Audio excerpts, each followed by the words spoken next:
Let them know we live on video, but we not audio. Right. We live on video, but not audio. All right. Okay. That's it, right?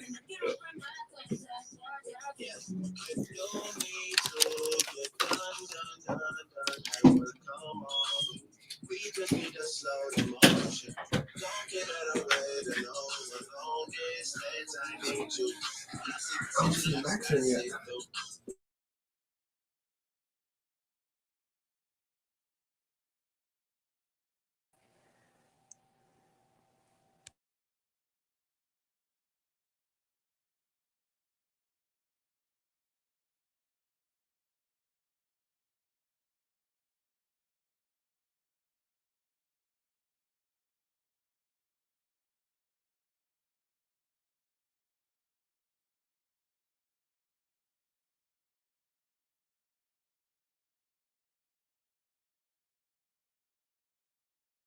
All right, that's nice. Let's go live.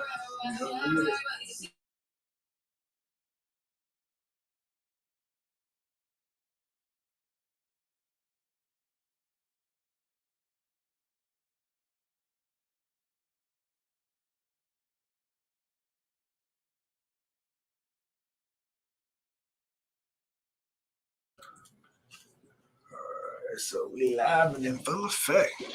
Let's see what we got here. See if we make this thing work, Razor. Yes. How you feeling, Razor? I'm feeling like you trying to apply for some Saturday Night Live love music. Tell some years.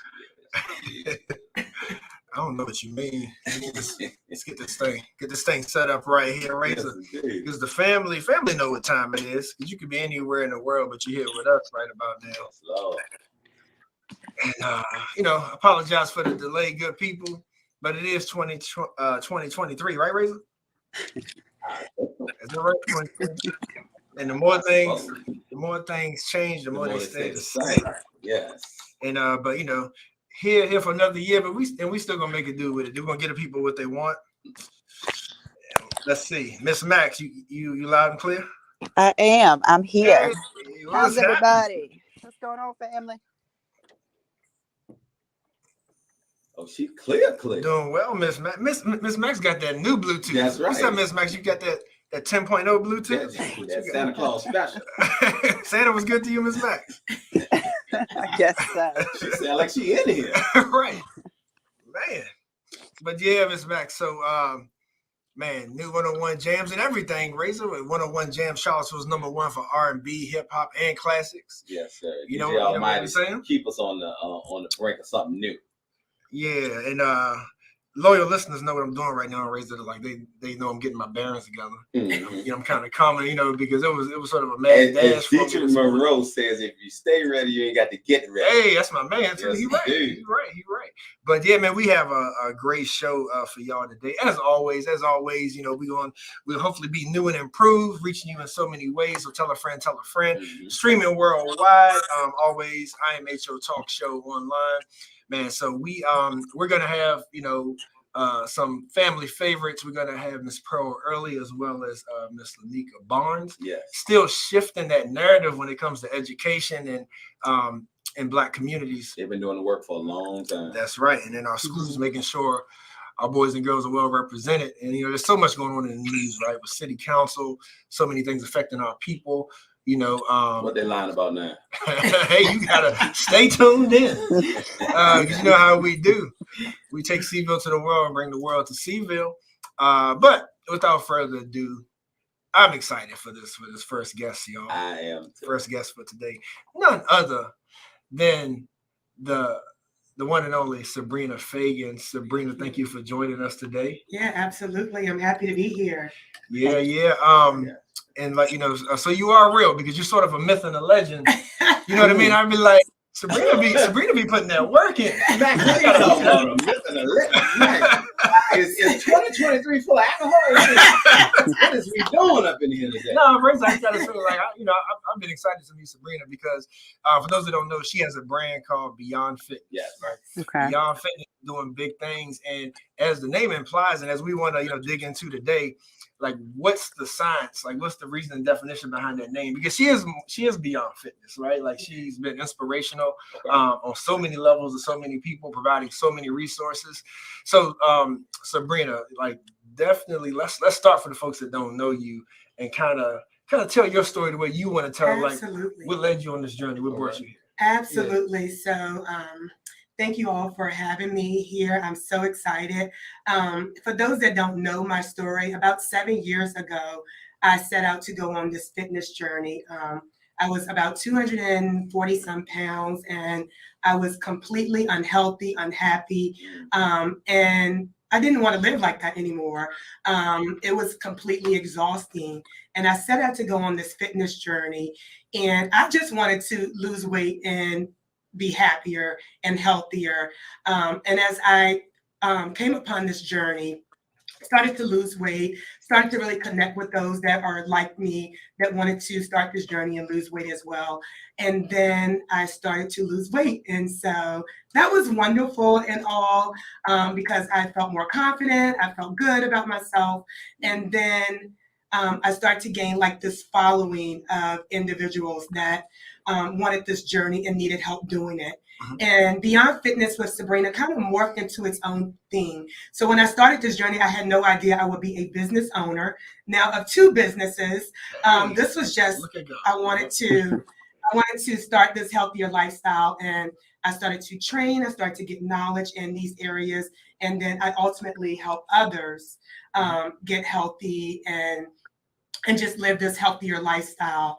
It wasn't until about 2 years after that journey where I seen that this could potentially be a business. Okay.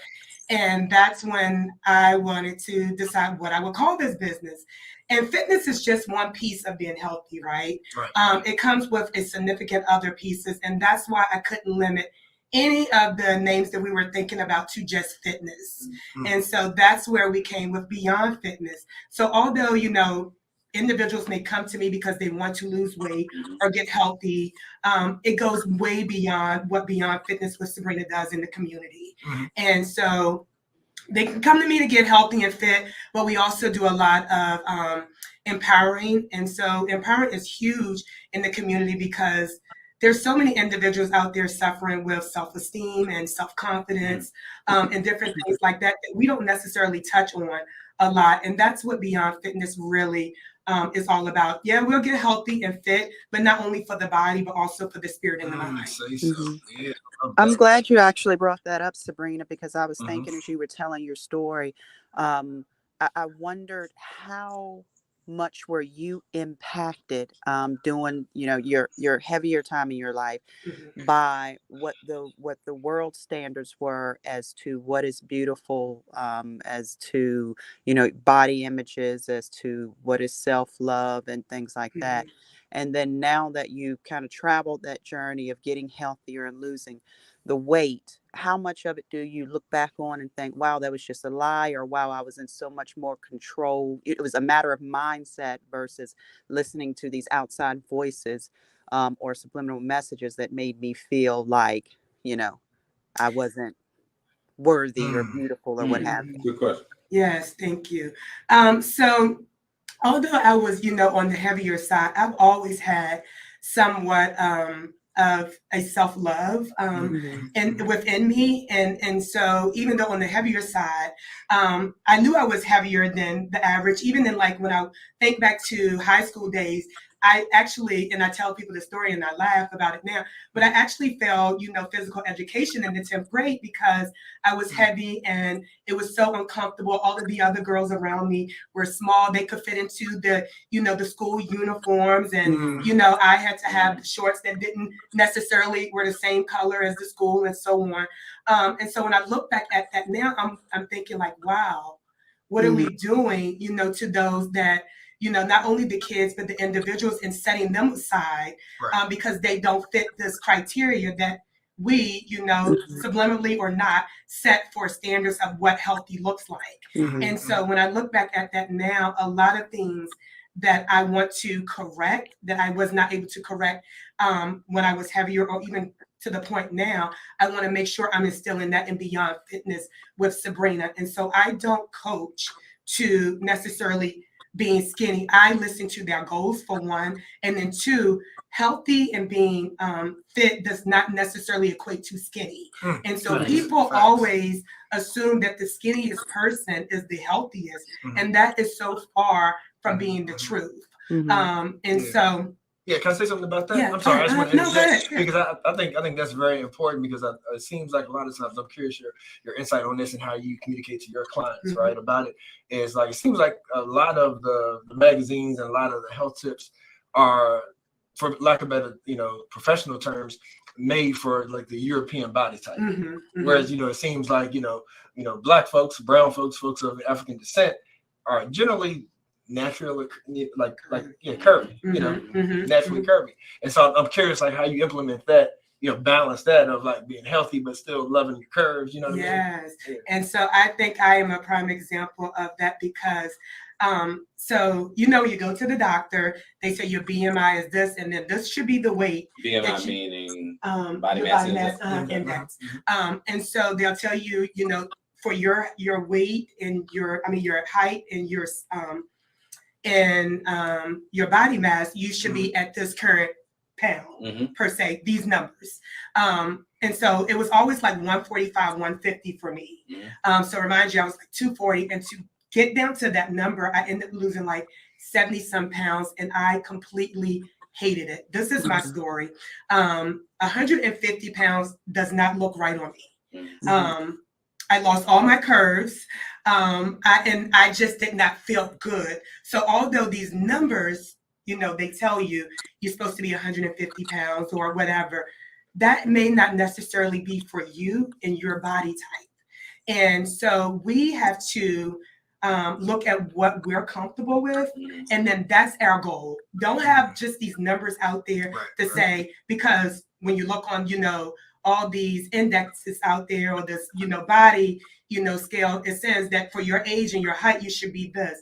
You need to be comfortable in your own skin and what looks and feels right for your body. And that's exactly when people come to me at Beyond Fitness with Sabrina, they'll say, I want to lose 50 pounds. Okay.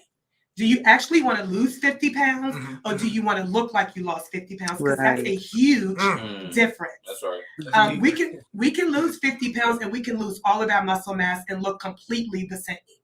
Or we can lose 20 pounds and we can increase our muscle and we can decrease our body fat and be the healthiest we can be in our life. Losing 50 pounds does not equate to healthiness. It just means that you completely probably lost about 30% of your muscle mass that you will need over your lifetime. And so, I don't mean to cut you off. No, good. Speaking to our community, right? We're the most athletic, physically fit, gorgeous body people in the world. Right. Say so. After we go around the sun a few times, we start getting shaped like a hank potato, right? So, yeah, what potato, man? Hank potato. I'm a country. I told y'all that. So, why do we accept that? Because it seems like when you see the older people running around town, they don't look like me. When you see the older people at the place that hand out the white towels, they don't look like me. You know what I'm saying? So, why is it that we as a community accept our weight gain, which decreases our health, our quality of life, and we say, okay, well, I'm at this age, I live a good life, this is what it is. Why do we do that? So I will say I've been asking myself a question like this since I started Beyond Fitness with Sabrina, because originally when I started out, about 50 to 60% of my class base was, the Black community. And then as I moved on further and further into this journey, it became to about 15 to 20 and then 10 to 15. And I'm still trying to build programs and classes to just keep us moving. So to understand the why, I don't specifically have an answer for that, but I'm still trying to develop things to help us out of that why. Because you're right. If you look at, Black women fitness trainers around here, there's far and few. Not to say that there could not be more that just maybe, be training on their own or things like that, because we are one of the largest population that are athletically fit. We are, when we look at sports across, football and basketball and all of those great things, it's us. And then we get to this place of complacent. And, life happens. I know for, a lot of the clients, specifically women, my clients, women, parenting happens that takes, priority over taking 30 minutes to exercise. And that's not necessarily an excuse. I think we become comfortable with saying, the kids have basketball practice, or the kids have this, instead of saying, where can I get 2% of just moving my body somewhere in my day? Because when we look at the reality of it, we spend way more than that on strolling up and down on our phones or our iPads or our computers.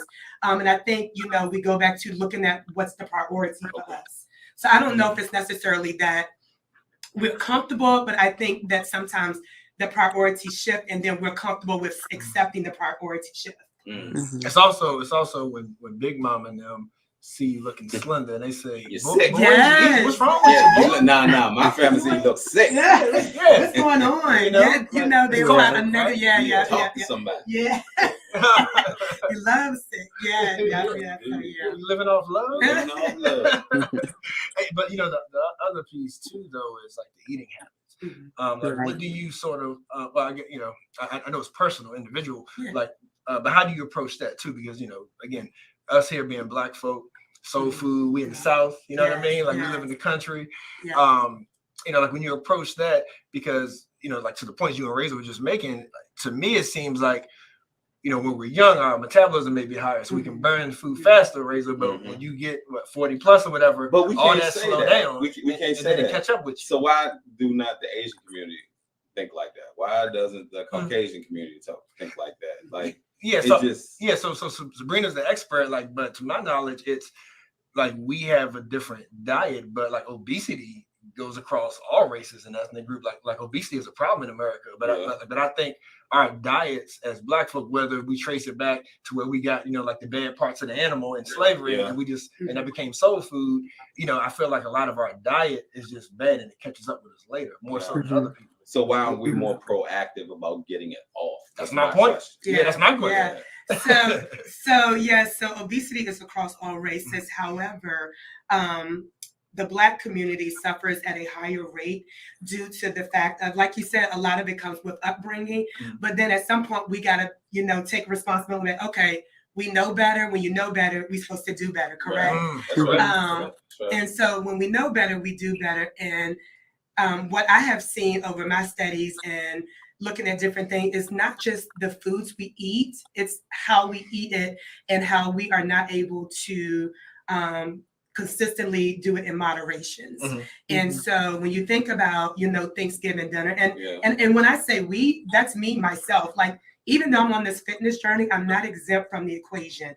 So when you think about Thanksgiving, instead of us, being satisfied with maybe one plate, we got all the things on our one plate, we'll go back and we'll get a second plate, despite that we're not even hungry. So how do I can tell you right now, Sabrina, there's a whole lot of people listening that's like, I ain't even trying to hear that right now. I know, it's the rolling of the eyes, I'm sure. I'm gonna eat it.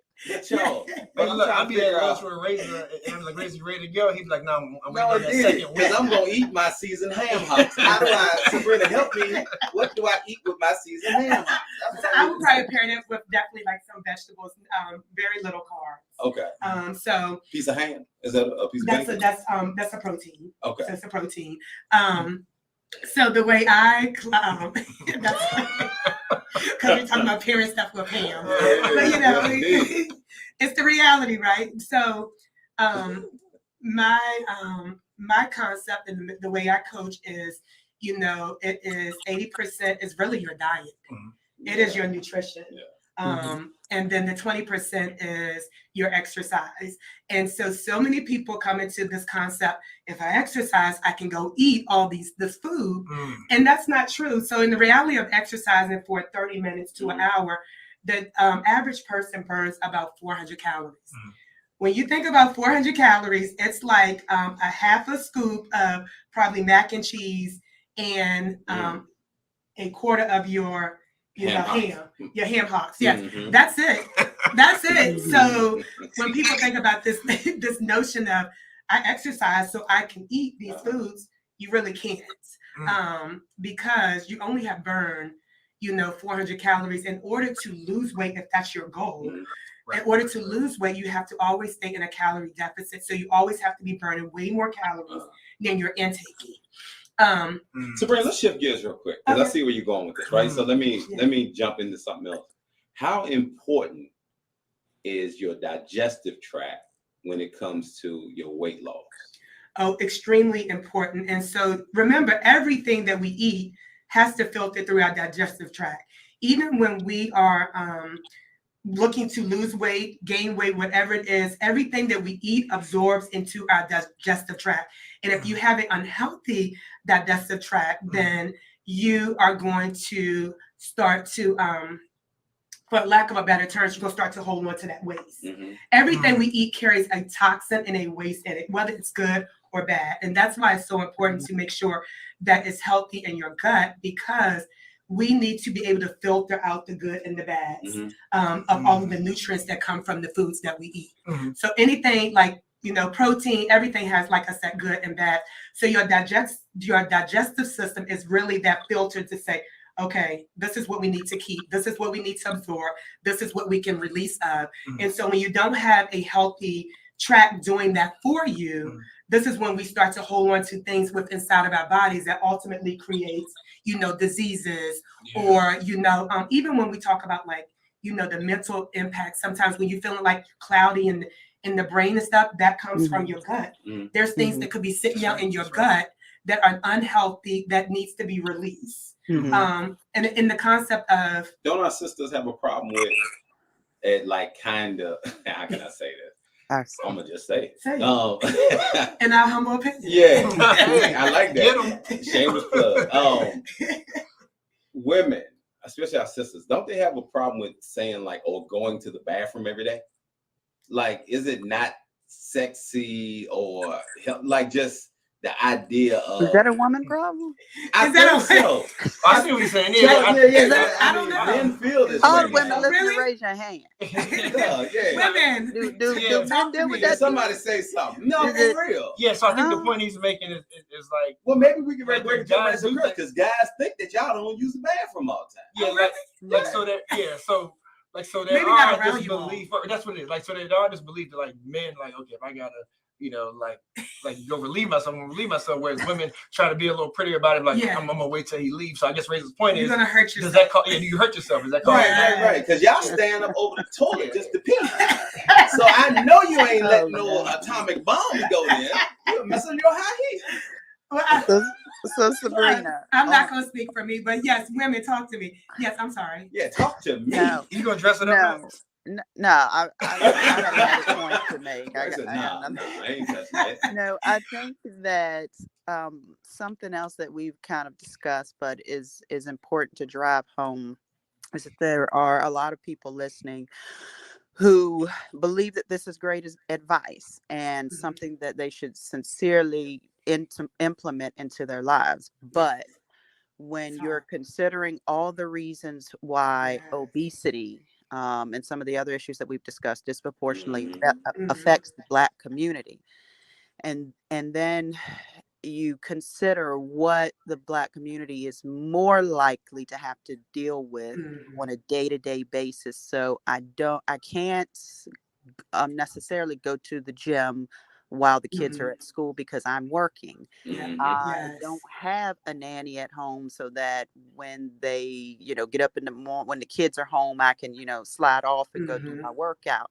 I'm, working these 12-hour shifts. I'm working 2 jobs. I'm, I need to put food on the table. I'm hustling and bustling just to live life. And so, the advice you're giving is, for some people, seems like just a really far reach.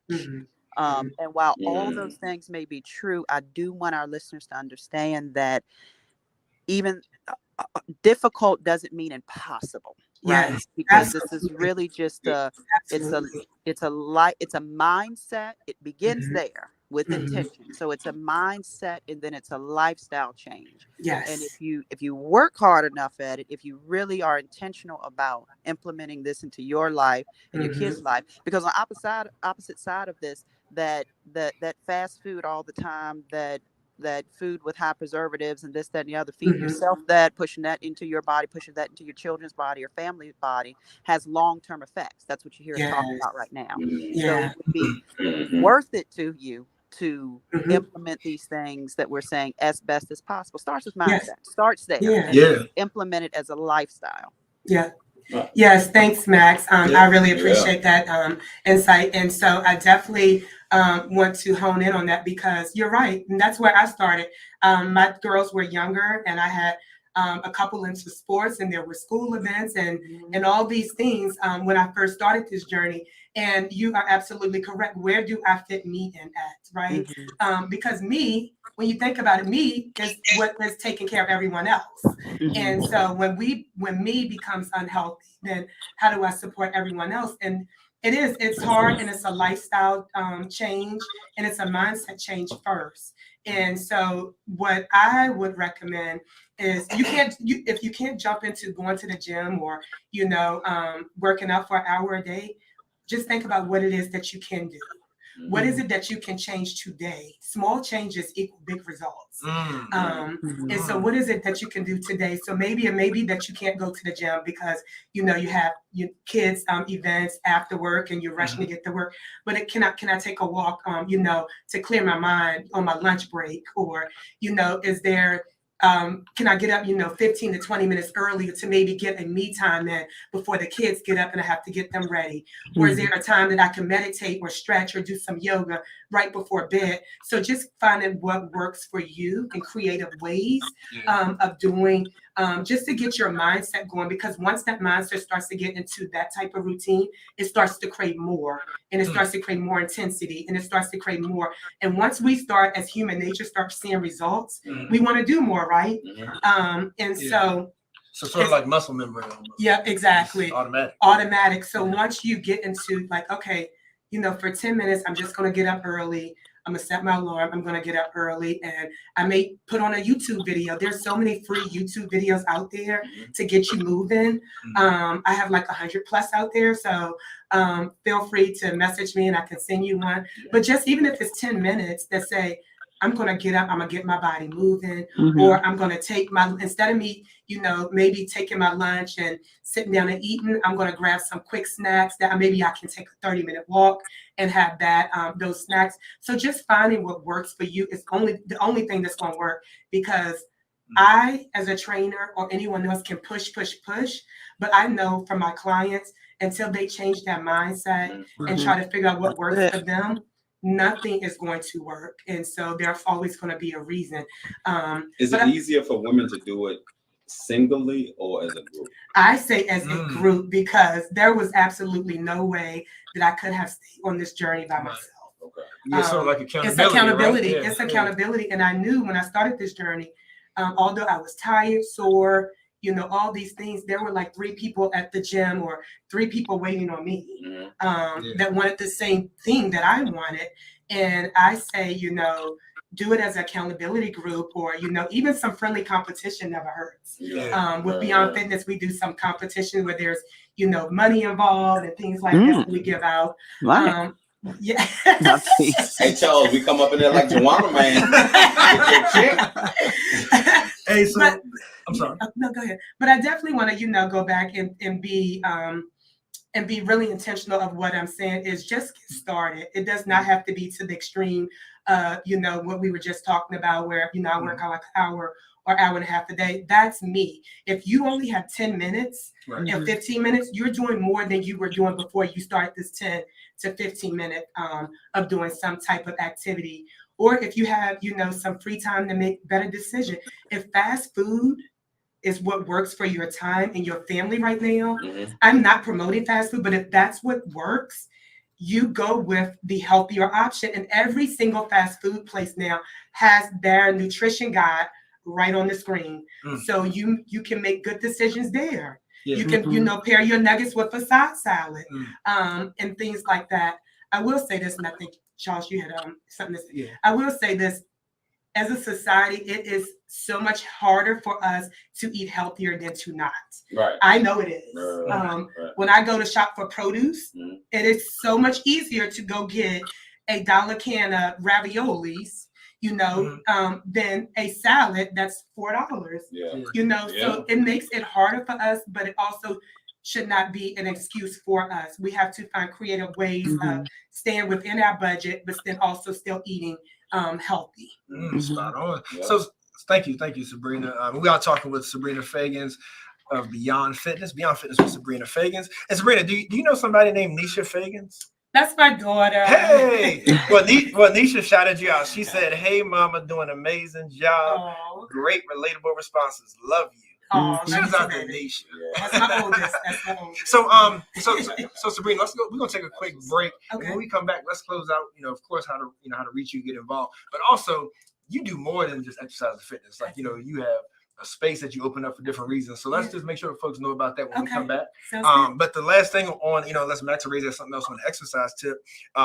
We have a question about how has rest been impacted. So Adrian said, I wonder how Sabrina's fitness journey has informed her relationship with rest. Yes. So sleep. Oh my gosh. Sleep is so important. Sleep is just as important as exercise and nutrition.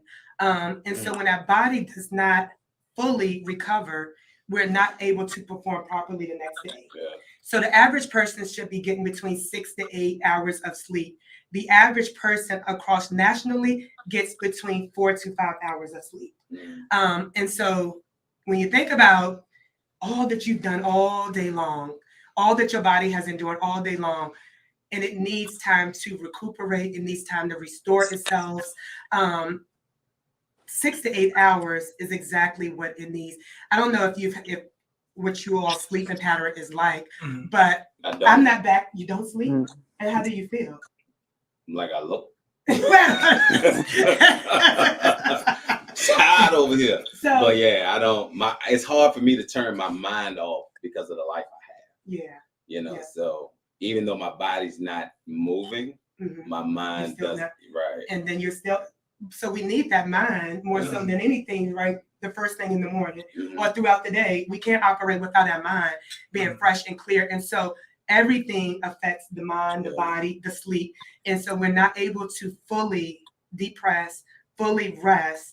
We get up and we put a demand on our body again the next day. And then the next day. And then the next day. And also this has also been tied back to diseases. In our body is that we're not fully able to relax and release and restore ourselves. And I work out, 5-6 days a week, but everybody knows on Sundays, and I'm laughing about this because a lot of requests that I get to come to things on Sunday, I'll be like, oh, no. There you go. Sunday is my day to restore, revive my body, my temple, and get myself prepared for the week. So rest is huge, and I would say you should be taking sleep just as an importance that you're taking your exercise and your nutrition. Charles, I have one last Great question, stuff. but I can wait until the other side of the break if need be. Well, no, go ahead. Is it fitness related? Go ahead. Okay, yeah. So Sabrina, when we're talking about sleep and we're talking about eating habits, but eating in general, how much time should a person put between their dinner and going to sleep? Because your body digesting that food, if I'm saying this correctly, that there needs to be a time frame that in order to get adequate sleep or good sleep, or for your body to hit that REM sleep, I think is what it's called, REM sleep, you need to have eaten so many hours before you actually go to sleep. And the same thing, if I'm not mistaken, also applies to exercise. You should have exercised a certain amount of time before you go to sleep in order for your body to really get into that deep sleep where you're well rested and refreshed, brain is functioning, everything is, just clicking on all cylinders the following day. Absolutely. And so there's such conflicting studies out there about should you eat before, 2 hours before you go to bed, or should you. Now, keep in mind, even with that sleep and rest, your digestive system is also getting that rest and preparing itself as well. And so that's where the conflicting studies come with, should I eat before I lay down? This is my personal practice, and this is what I recommend to my clients, is that giving themselves between an hour to 2 hours before they lay down to rest, only because once you have eaten or exercised, you get into like this energy, because food is energy, right? And we don't need a whole lot of energy before we go to bed. We're trying to depress. And so food is energy, exercise produces energy. And so giving yourself 2 hours really allows your body to get into this shutdown mode. If you're eating, big meals in the bed, and and all of a sudden you got this energy, you can't sleep, you toss and turn, it's because you just energize your body. And you don't want to energize your body. You want to depress your body. So my rule of thumb may go a little bit against science and statistics of today's statistics, is that I normally say 1 to 2 hours. Just allow that. We don't need a lot of energy. We don't need any energy going to bed. And so and I tell my clients that they don't need a whole lot of carbs before going to bed. Carbs is our energy source.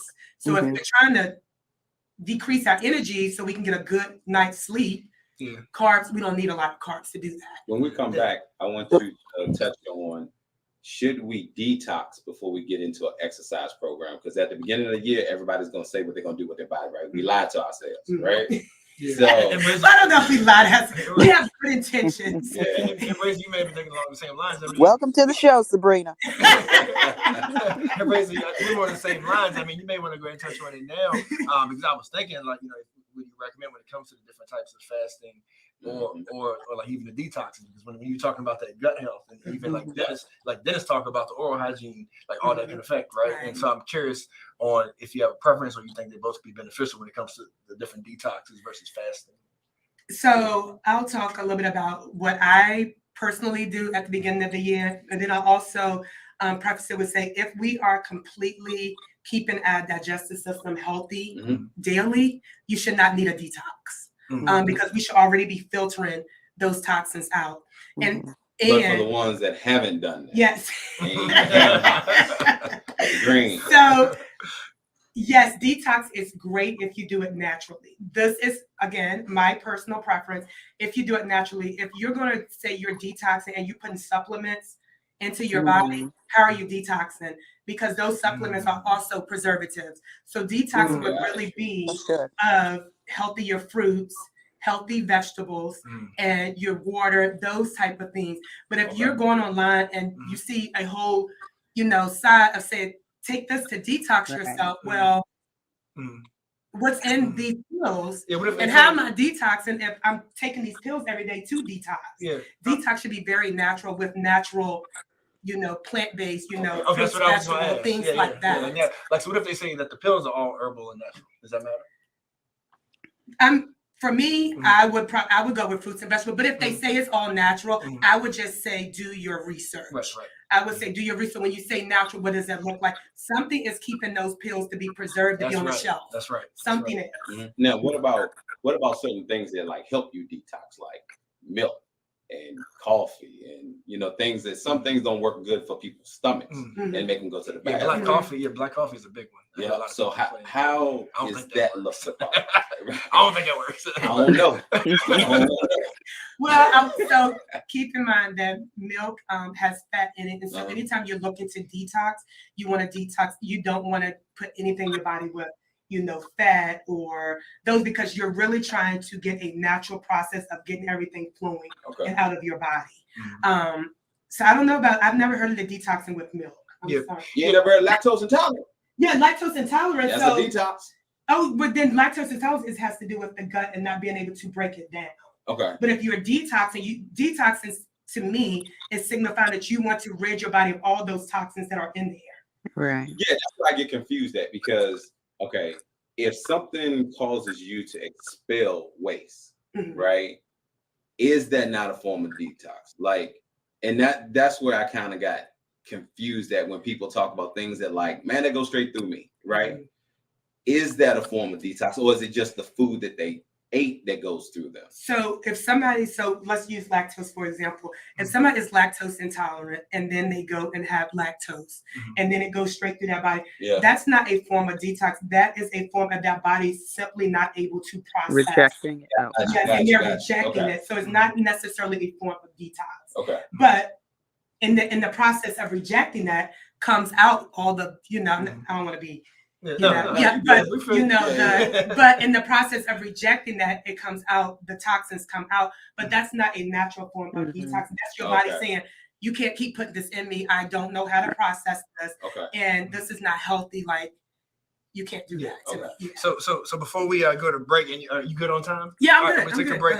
So Razor, you did get some good advice. It looks like Avis Field said, once I got my insomnia in check, the body fat lowered and the muscle gain was raised. Yeah, you only store the fat like for acid. That's why alkaline became a big thing. Thank you, Abe. Thank you for that. Yeah, so family, hope you've been enjoying, because I know we have, and getting educated and edutained and all that good stuff. Beyond Fitness with Sabrina Feggans. And y'all stick with us through this break, y'all, because when we come back, there's so much more to what Beyond Fitness is about. And so we're gonna dive into the other aspects, other than the exercise. So tell a friend, y'all. IMHO Talk Show. You know how we do, taking Seville to the world, bringing the world to Seville. All right. Great job. Charge me water.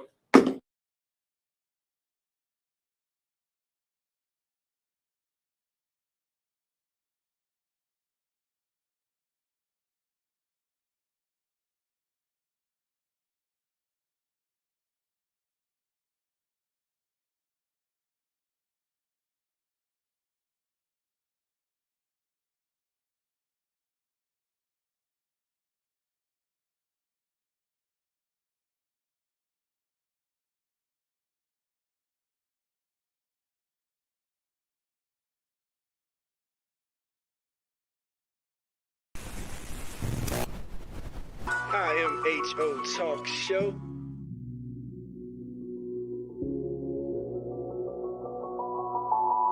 Sir Charles, Miss Max, Razor. You're listening to In My Humble Opinion with Maxilia Robinson and Charles Lewis, only on 101.3 Jams.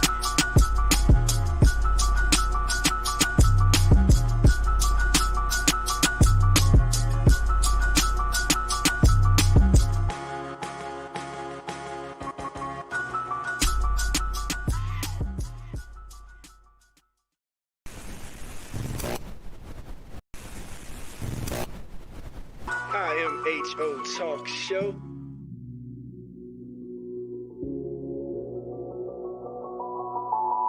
Sir Charles, Miss Max, Razor.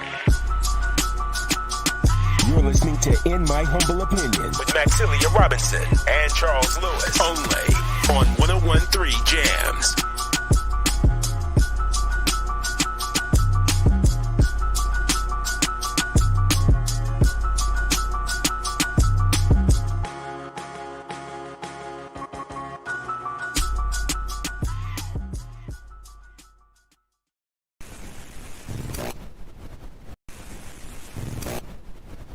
IMHO Talk Show.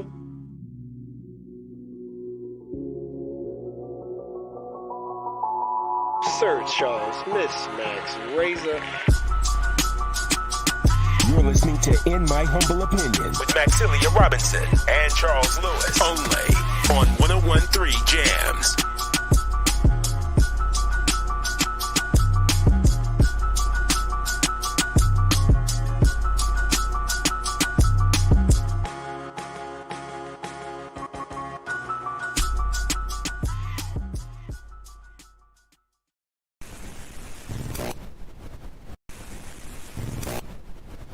IMHO Talk Show.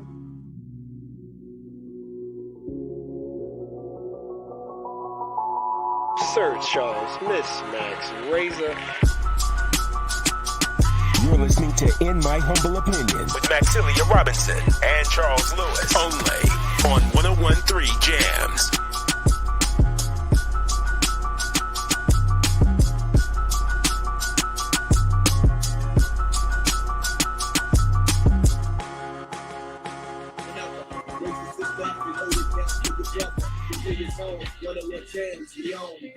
until the end too. Starting from the home.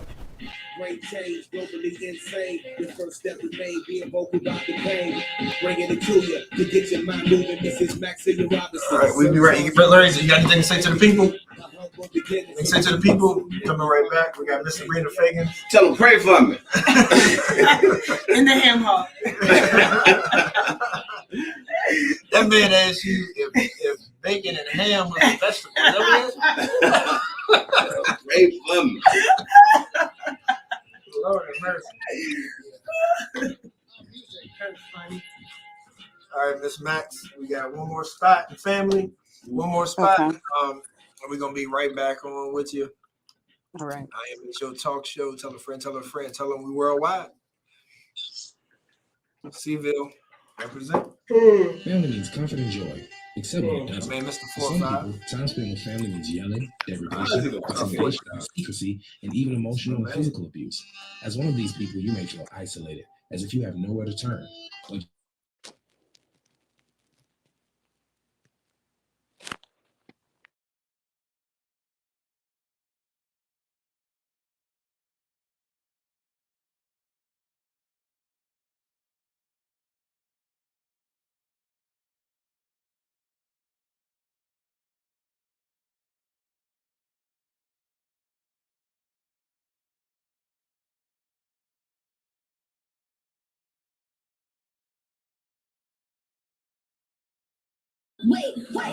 You're listening to In My Humble Opinion, only on 101.3 Jams. Yep. Told you we'd be back like we never left. Yep, Sir Charles, Miss Max, Razor, and joined by none other than Beyond Fitness with Sabrina Feggans. So yeah, so right where we left off. So let's sort of transition to the we still, because it's still about health, right? It's still about self-love, take care of yourself. So to me, it's like a transition into the mental health, because I know like that you offer like the events that do more than just the workout routines. So like let folks know about Beyond Fitness, like in its full capacity, because it looks like you have an event space, and you offer different programs, outreach to the community, and again, like your space, you seem to be outreaching for folks who just need like common area, public area to rent out and whatnot. So yeah, so talk more about that aspect of your business. Yeah, thank you.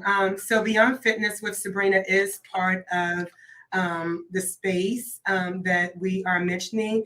And then the other business is Beyond Entertainment. So we are keeping everything under Beyond umbrella because we don't want to just become complacent with what we say. We want to go beyond with no limits, right? And so we started Beyond Entertainment because we were Beyond Fitness was doing a lot of events in the community. One to name was the Women's Empowerment Day, where we do our event every single year, and we raise money for a local woman entrepreneur in the area to get that business up and running. Nice. And so we have been always wanting to do things like this, but we needed a space. And so I don't even know if I touched on this before, Beyond Fitness with Sabrina, but until Black Friday, I did not have a space. So for 6 years of running Beyond Fitness with Sabrina, literally I would load and unload weights in my trailer, and we would go rent out parks, or we would go rent out school gyms to hold fitness classes and so on. And in addition to that, a lot of the events that we were having, we were renting out spaces, finding money to rent spaces to hold, community events. Well, now we have our own space. And so, thank you. Right.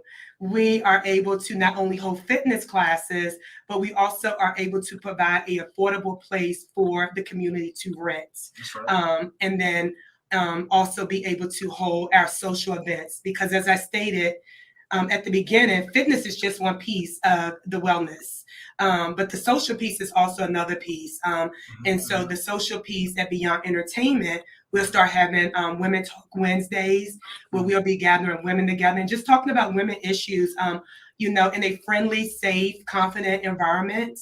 How do we help support one another through whether it's fitness, whether it's, health, wellness, mental space, because you'll be surprised of how many women out there are struggling with the exact same thing Exact that same you thing.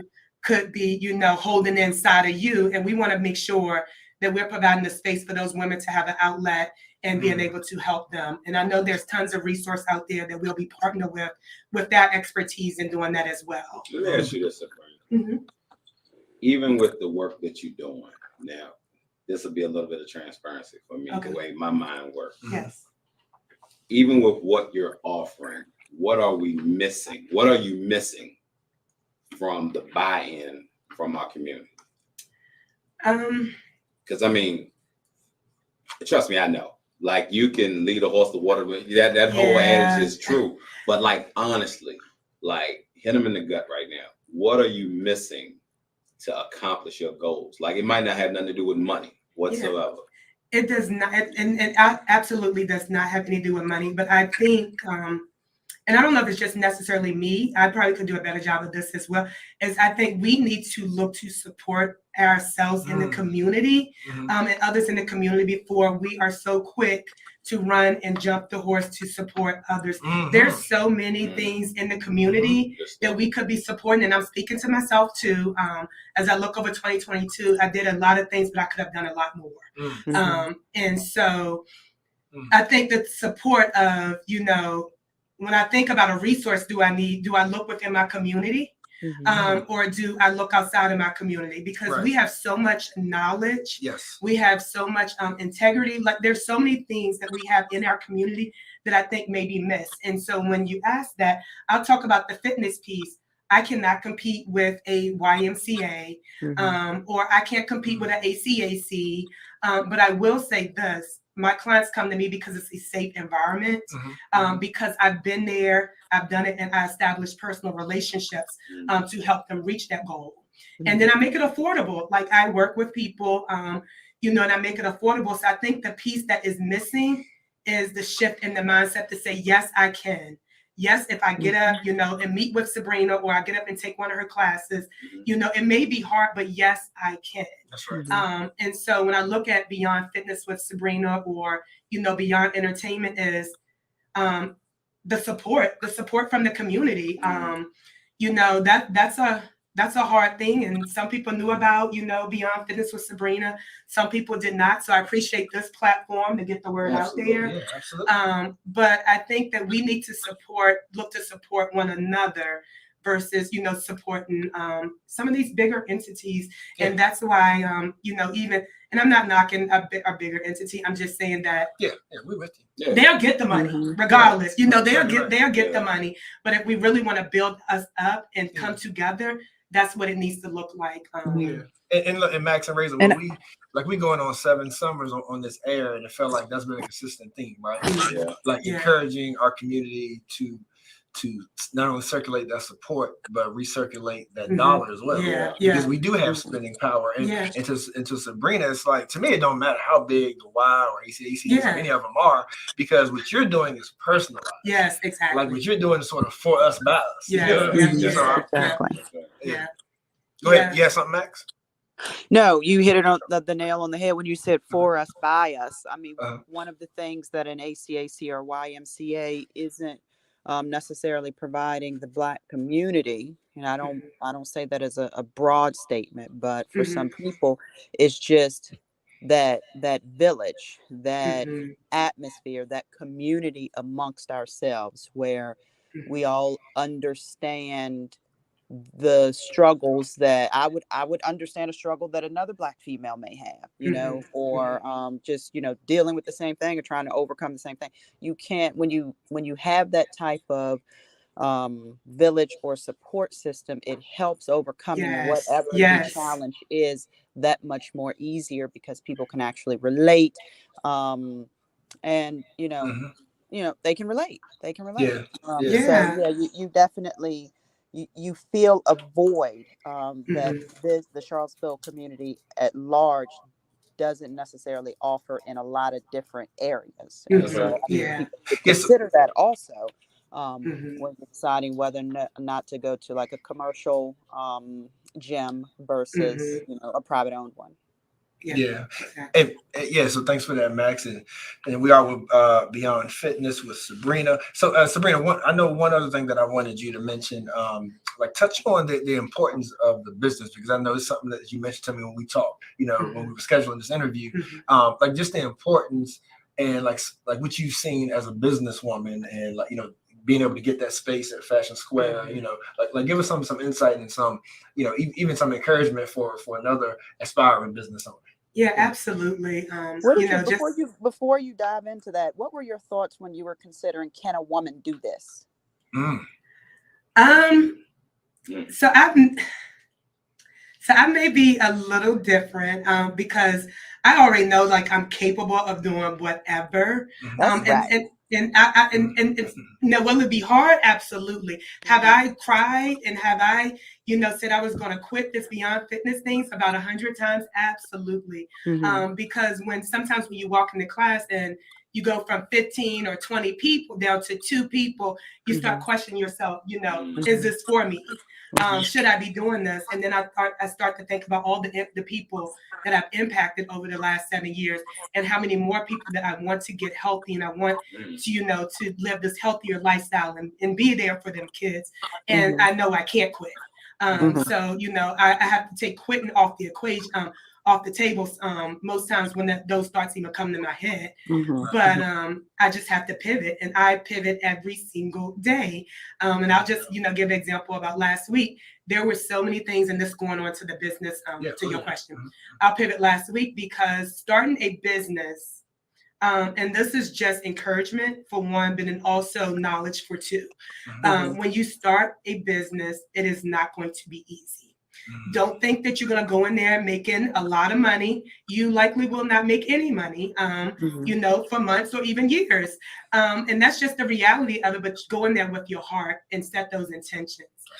Because we went into a foot action space. And I don't know if you all remember foot action on the mall. But we went into a space that we had no idea what we were getting into. Let's just say that.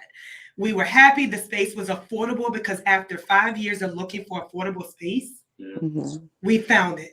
And we're able to actually operate 2 businesses under one rent. That is unheard of for a lot of cases. So we were blessed. We were happy. But we went in there with our eyes closed. We were just happy about this. And now that the business is starting to be up and running, there are so many things that are coming up, specifically in zoning issues. In the county. And so I say this to say, do your research, do your homework before you're looking to open and operate your own space. Because some of the things that we were hit with last week, we did not have knowledge of. So now we are scrambling around to get things done, to make sure that we are in compliance in some areas because we just didn't know. And that's a very important point, and like that's a lesson. I'm sure Razor and Max, also being fellow business owners, can it's like there's some folks that don't want you to succeed, and that's the more reason why us that want you to succeed needs to support. Because like of course, like I don't know the details of that situation, but I've seen it so many times to where they purposely don't want you to know something until last minute. If we're being real about it. And so if you go back to that support, right? If we communicate or we have those conversations and we do those, lesson learned things, then we can avoid some of this. And so that's why I'm putting it out there that, do your research, look for resources before you go into a space, before you sign anything, before you start using, your money to renovate space. Just do your research. And this little small, setback is a small setback. It doesn't hinder me from running my business. It's just something that I have to do. But I had known that beforefront, I would have done it before and not after, instead of being reactive to it. But that's how it is in the business arena. It's not going to be easy, but I think, once we understand and support each other, and a lot of individuals didn't know that the mall is almost about 65% of Black small business owned. And so when I said that somewhere else, everybody's like, what? Like that was, they didn't know it. And so really putting that out there, like we have some phenomenal business out there, like Snapchat, Snapchat is out there. Rita's Bright Beginning is going to be out there, daycare. We got Chrissy Cakes coming out there. Yeah. So a lot of that, if we are able to come together and look at how do we support one another across, and and I'll give an example, like Rita and I are even talking about if childcare is an issue for coming to work out, we're in the same space. How do we partner together to provide childcare for an hour so they can come and work out?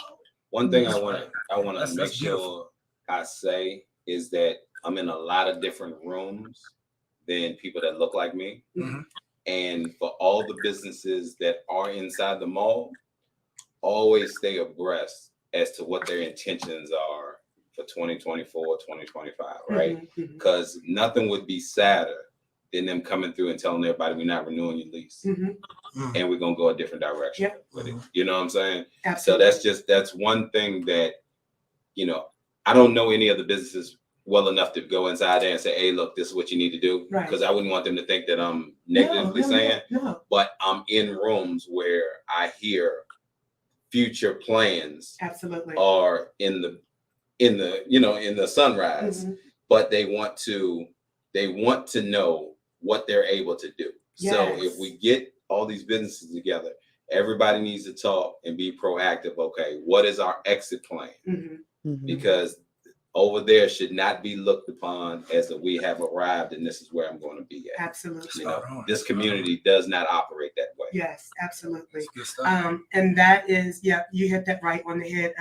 Just being able to communicate, and us personally, we thought about that, and so everything, our biggest investment was everything that we can take with us if anything happens, and so having those, those communications, but also that knowledge to, encourage everybody else. If you're coming in the mall, make sure that whatever you bring in here, you're able to take with you, that you're not losing money. If like you said, 24, 25 plan is not to have or renew a lease. Just making sure, and that goes back to conversation and education and making sure that there's awareness out there of that. I'm not telling anybody what to do because we're not allowed to do that here. But if you so happen to get an insurance company and you put certain insurances on yourself, when you lose rent, they have to pay you what your revenue has been over the allocation of 6 months. Now, I'm not telling you to do that. You know what I'm saying? I'm just saying I've heard somewhere that may be a possibility. Heard it somewhere. Yeah. And you'll be covered while they kicking you out. You getting paid at the house while you're looking for your next place. I heard that somewhere. You know what I'm saying? So we heard it. Hey, but this has been awesome, Max. It has. Beyond Fitness with Sabrina. So Sabrina, a couple of takeaways. We have some listeners saying, y'all better get you one of these. A trainer that looks like a trainer and cares for you outside of the four-wall structure of a gym. She said, my cousin and trainer, Sabrina, is just that. Now, Sabrina, that's important when a person look like a trainer, too, because some of these trainers, you training me to do what? Hey, we have that ups and that downs, but I will say this. That's one profession where you should not be slipping ever. Yes. I will say this, and it would be very hard for me to ask someone to do the things that I'm not willing to do. So we lead by example in this industry. Yes. And I definitely want to give a shout out to our brother James Watson too, checking and tuning in because he was also instrumental with making sure. Okay, nice. Thank you. But and Francine Chambers, I think, wraps this up perfectly. She says small business should support other small business, and she says Sabrina is such an inspiration to so many women. Thank you. Great job, Sabrina. Thank We're you, proud. Francine. I appreciate that. Yeah. So, Sabrina, in closing, what's maybe a couple of events that you have coming up, and how do folks reach you? Yeah. So, a couple of events coming up. We are just starting our planning phase, so we will be looking for vendors and sponsors for our 2023 annual Beyond Fitness with Sabrina Women's Empowerment Day. And when is that? We don't have a date yet, but it will be in July. We're still waiting to confirm with our MC, but it'll be July. It's normally the first weekend in July, but we'll play that by ear. But we'll be announcing that pretty soon. But we will be looking for vendors. We will be looking for sponsors. Okay. Last year, we generated about 350 people. The year before that, our first year was about 150. So we are steadily growing, and we are raising money to support the next young woman entrepreneur in the area. Nice. So the last couple of years, we've given over $3,000 scholarship to that young woman entrepreneur, and they are doing phenomenally well. That's awesome. So we are looking to do that. We're looking to just empower women on that day. So that's our biggest event. But how you can reach Beyond Fitness with Sabrina, we are located at the mall at 1538 Ryle Road East. Or you can find us on social media, Beyond Fitness with Sabrina or Beyond Entertainment Seville. Both of those, whether you're looking to plan your event, have a meeting space. We do have a lot of meeting spaces coming up. And I will give a shout out to all of those nonprofits that have reached out and have booked their space for their meeting to support. Yes, I appreciate you for letting us be that space for your meetings. So yeah, that's how you can reach out to us. Additionally, as we close, I want to thank everyone that has supported me over the years to our final place, where we are not final place because we're also looking to expand in 2024, but we'll leave that on the table. We're manifesting that. But we are happy to just have our space. You know, we're not loading and unloading weights and trying to find space. You know, a couple of times a week. We have a full schedule for Beyond Fitness with Sabrina classes. They are not just my intense classes anymore. I know I get that feedback a lot that your classes are hard. Well, you know, they are, but they work. But we've incorporated some dance classes. We do have a free community class that Avis and Centera has partnered together to give the community a free hip hop step class every Wednesday, 5:30 to 6:30. It is free. The kids even come. We even have an area for the kids to sit, and the kids come and they work out, and it's just a free, you know. And we're looking to offer more free classes as we do more partnerships in the future with some local some local businesses. So, what's your operating hours for the gym space? So the operating hours, they go by classes. So there are classes in the morning from 6 to 7. And then there are classes from 4:30 leading up to 7 o'clock in the evening. Okay.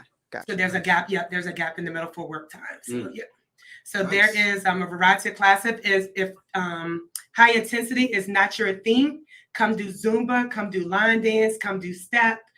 We do have yoga today at 3 p.m. So if you need to reset, restore on Sundays, yoga is there at 3 p.m. today. Nice. That's exciting. Yes, I'm happy for you.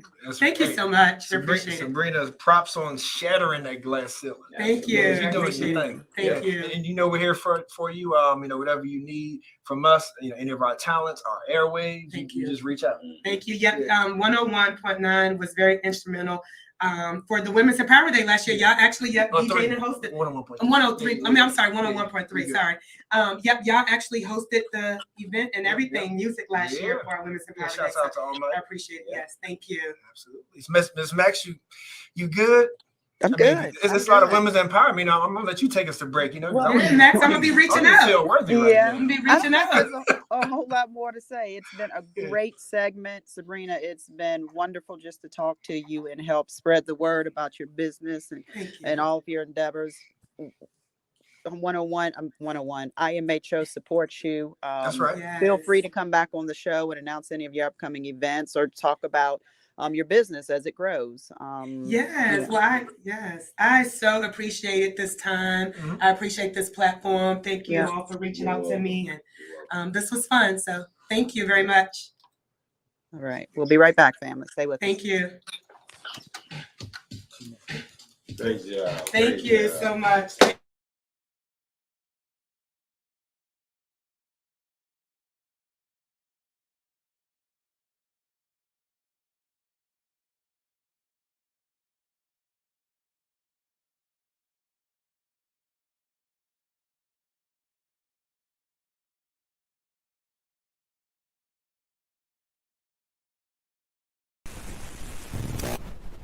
Hi, IMHO Talk Show.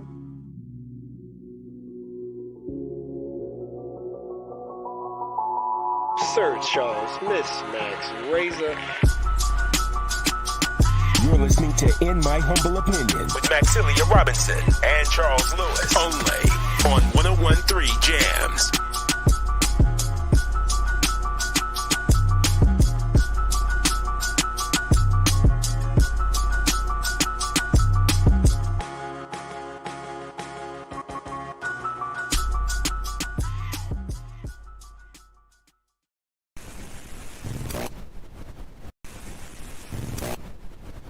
IMHO Talk Show.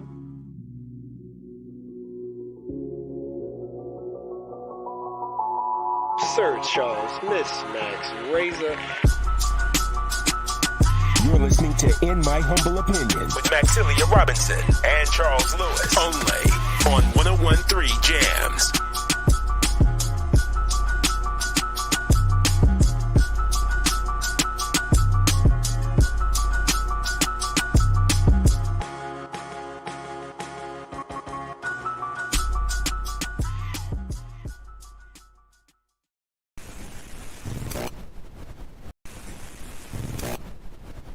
IMHO Talk Show.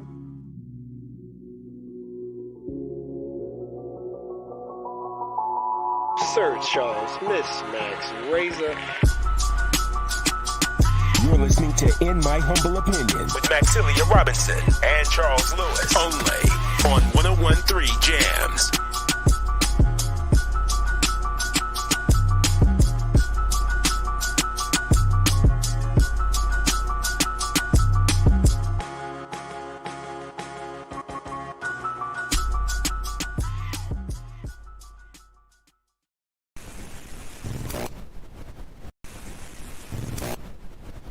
IMHO Talk Show.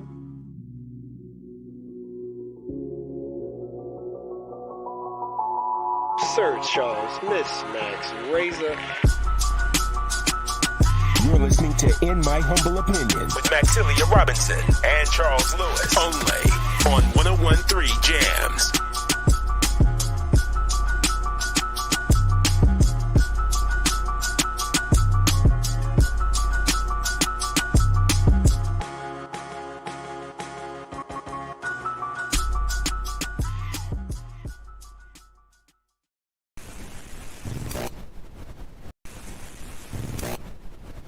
IMHO Talk Show.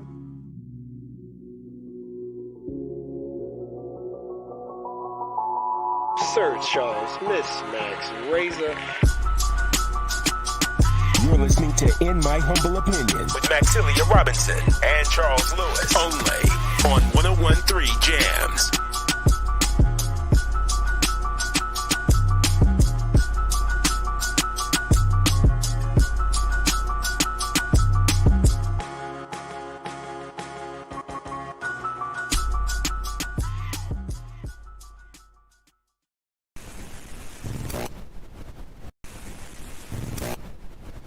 IMHO Talk Show.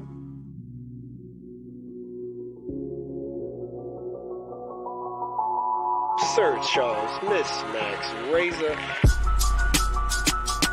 You're listening to In My Humble Opinion with Maxilia Robinson and Charles Lewis. Only on 101.3 Jams.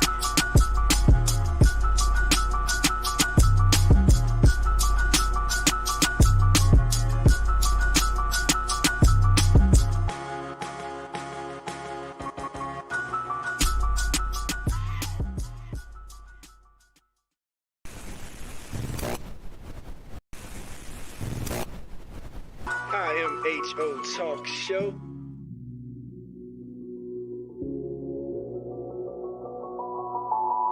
Sir Charles, Miss Max Razor. You're listening to In My Humble Opinion with Maxilia Robinson and Charles Lewis. Only on 101.3 Jams.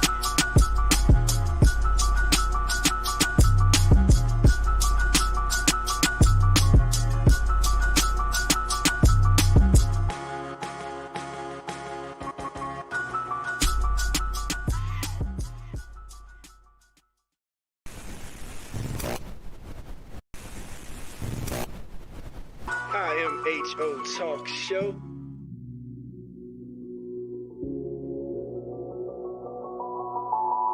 Sir Charles, Miss Max, Razor. You're listening to In My Humble Opinion with Maxilia Robinson and Charles Lewis. Only on 101.3 Jams.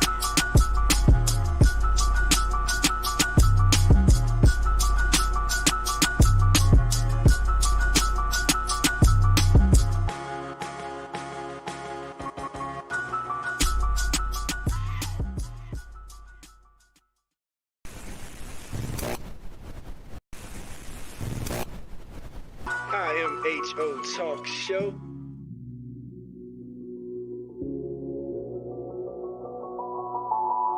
Sir Charles, Miss Max, Razor. You're listening to In My Humble Opinion with Maxilia Robinson and Charles Lewis. Only on 101.3 Jams.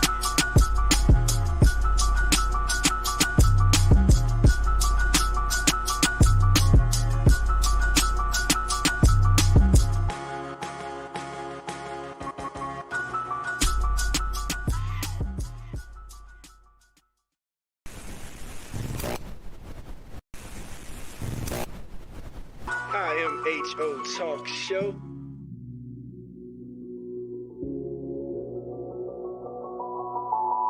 Sir Charles, Miss Max, Razor. You're listening to In My Humble Opinion with Maxilia Robinson and Charles Lewis. Only on 101.3 Jams.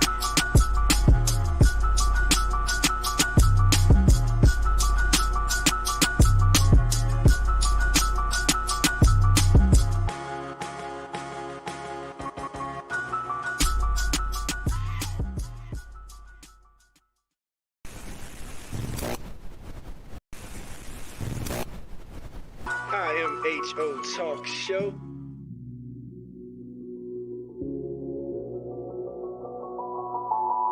Sir Charles, Miss Max, Razor. You're listening to In My Humble Opinion with Maxilia Robinson and Charles Lewis. Only on 101.3 Jams.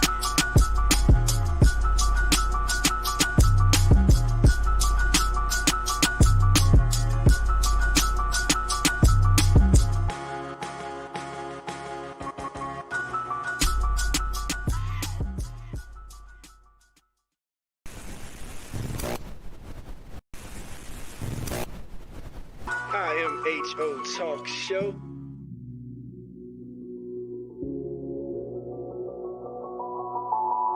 Sir Charles, Miss Max, Razor. You're listening to In My Humble Opinion with Maxilia Robinson and Charles Lewis. Only on 101.3 Jams.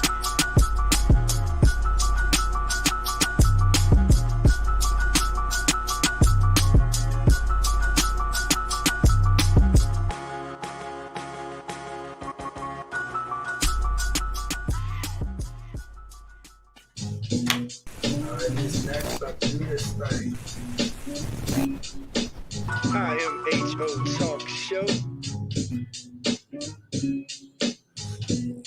What you think, Razor? Think we should give it to him? Back on air. Tell a friend, tell a friend. Let's do it, Razor. Let's go. IMHO Talk Show. Sir Charles, Miss Max, Razor. Man, what else people need to know? It's MLK weekend. Seattle's only choice for R&B, hip hop, and your favorite classics is 101.3 Jams. You're listening to In My Humble Opinion, only on 101.3 Jams. That joint right there so smooth. We gotta let that ride out, Yes, right? indeed. That's borderline like a pocket or something. Yeah, buddy. For my go-go fans, I know what I'm talking Hey, fam, you could be anywhere in the world, but you're here with us.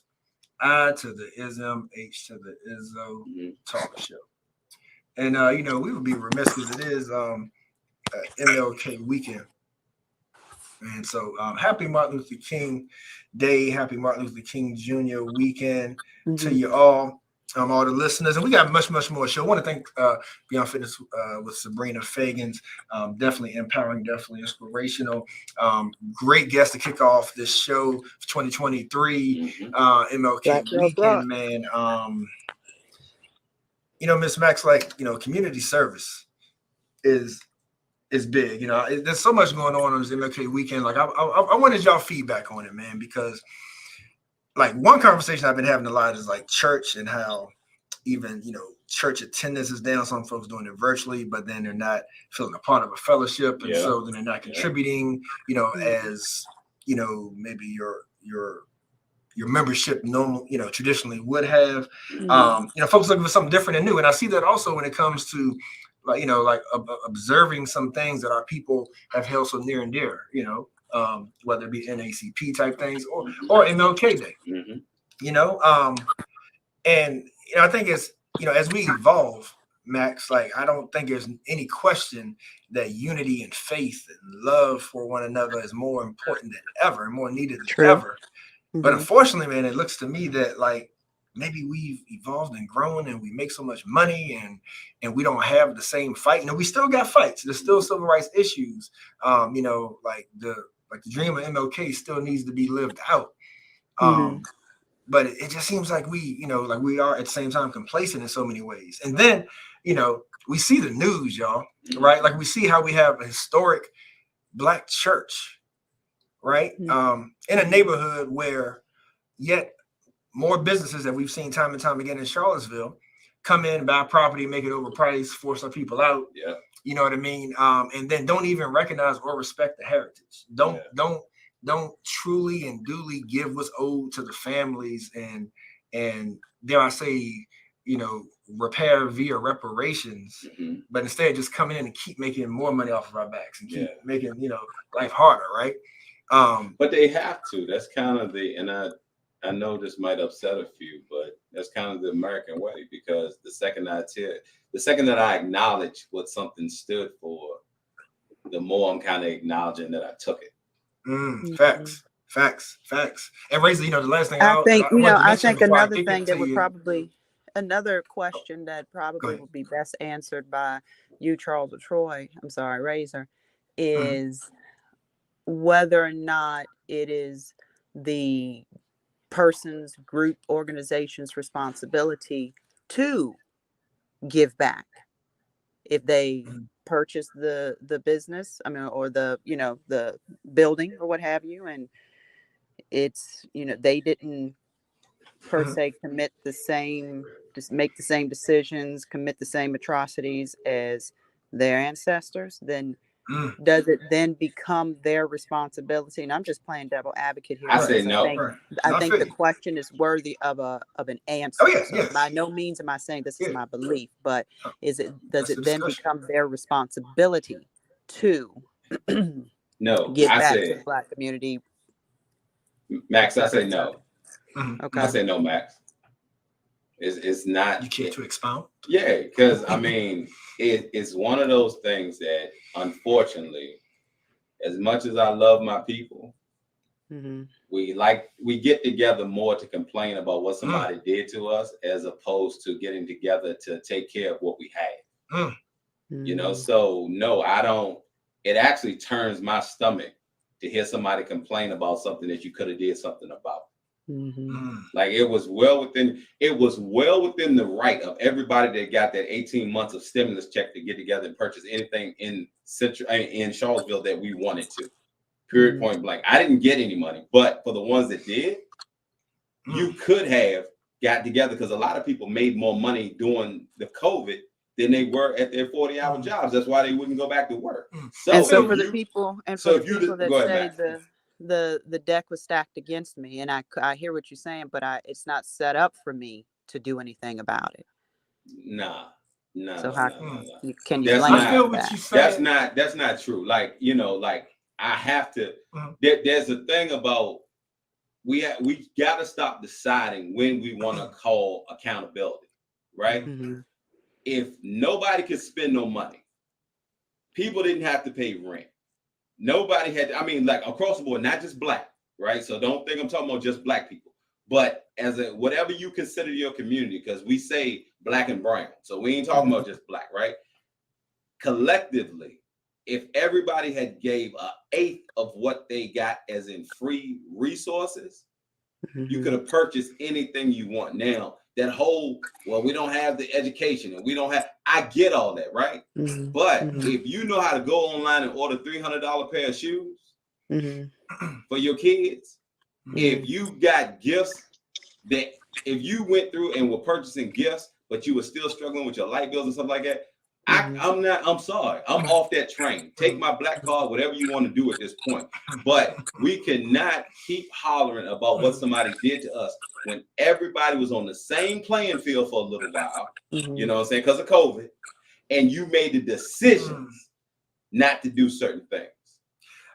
I feel what you're saying when it comes to accountability. Unless somebody can really show me. Yeah, so I am my brother. Bring it. Because I feel what you're saying when it comes to accountability and us being smarter, group economics, all that. So I totally agree with that. Yeah. But give me the butt. Like, I gotta say, like that you're wrong though when it comes to saying just because of COVID we were equal playing field, bro. No. Wealth didn't change because of COVID. People, no. We're not talking about what you had prior to COVID. We're talking about what the government gave you as in free stipends, right? The money that was received through people in this point in time, right? You had the resource. Okay, let's say for instance, inside of, and I'm just going to use inside of a neighborhood, you had 100 homes, right? That people were receiving unemployment benefits, COVID benefits, no paying rent or rent being pushed back before we got to eviction court and all this other type stuff. And even if you weren't getting together in a centralized location, most people know how to hook up a Zoom. Most people know how to call people. Most people know how to go live on Facebook.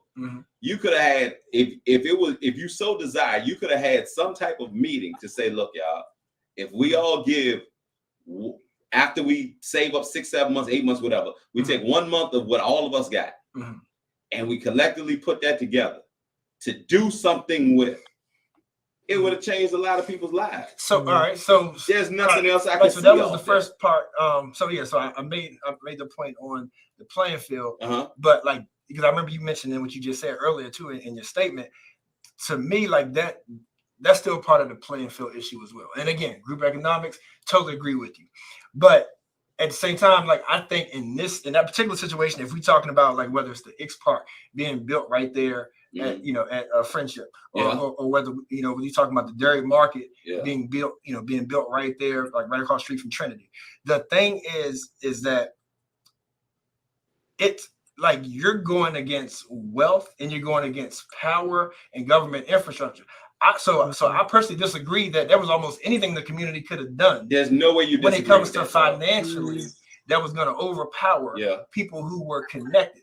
Like I'm saying, like governmentally connected, like economically connected. No, I got you know what I mean on that part. Like, right. So the point I'm making is that while business is business. Now, so let me say that part. Okay. Business is business, whether we like it or not. Okay.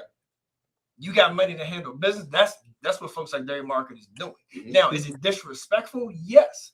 But like you said, I agree. We got to draw that line between the complaining and empowering ourselves and doing more for ourselves. But at the same time, is what they're doing disrespectful? Yes. But is it smart business? Yes. Well, let me ask you this. If I can't take care of what my grandfather and them had and built, and they're coming in to buy it, what is wrong with the mindset of collectively going somewhere and buying something else and that become our new history? You know what I'm saying? I agree. That's what I'm saying. Like looking at over there, like, yes, they raised it so high that we can't afford that. It's going to take all our money. And then what do we have? We just spent all our money for a church that most of us ain't even going to anyway. Right. Let's be real. Right. All right. So now, that's gone. Sometimes you just got to take something on the chin and say, man, that was ours, but we don't have it no more. The 40 acres in the mule, a whole lot of us lost it, right? But what's wrong with going over to another place and starting over? We just told Sabrina that we need to collectively come together and small business needs to support small business. Now, small business can support small business. Small communities can support small communities. It's the same thing. It's just a matter of how we want to ingest our accountability. That's all it is. All right, so Razor and Max. So Sabrina actually chimed in and brought up a point that it was stated that it would be a part of the community is also what people are upset about because of the lies, right? It's like whether we're talking about Vinegar Hill, like there's a system of disrespect and lies that also go along with people building on our backs and creating wealth from it. You know what I mean? So again, I'm with you. Yes. So again, business is business, man. Do we stay there though? But we still got to call them out for being disrespectful and do something about it. Do we stay there? How long do we stay there? And No, we don't. The other thing I want to squeeze in here is that we three knew where this conversation was headed, so we kind of jumped in. But I think we do need to, Charles, explain what specifically we're referring to in our local community. I know we mentioned Dairy Market, but more specifically what we're talking about. Yeah. Good point. And Sabrina also mentioned it can't be a part of the community if we can't afford it. Yeah, we made that point. Karen chimed in with true story. I want to say that Adrian also said the playing field is not anything close to even with the power dynamics at play. What's happening at Old Trinity Church is disgusting. Absolutely right. I'm 100%. But at that point, what do you do? Yeah. Now, where do you focus your effort at? Do you focus your effort at? And this is no disrespect for the people that came before me. Marching don't get it like it used to. Now, I'm not gonna say it don't work. And that's kind of what we're talking about. I'm not saying it don't work. But marching don't get it like it used to. The whole MLK observance and like what do we keep, Max, and what needs to change? What did AA Ron say? AA Ron told us, all right, they got government assistance programs in other cities that you can purchase to be a homeowner. So now, do you make the decision to stay where you're at and you're so grounded and you complain that you have nothing here? Or do you go where you can have a leg up somewhere else and capitalize on what's there? We have to make that decision. Yeah.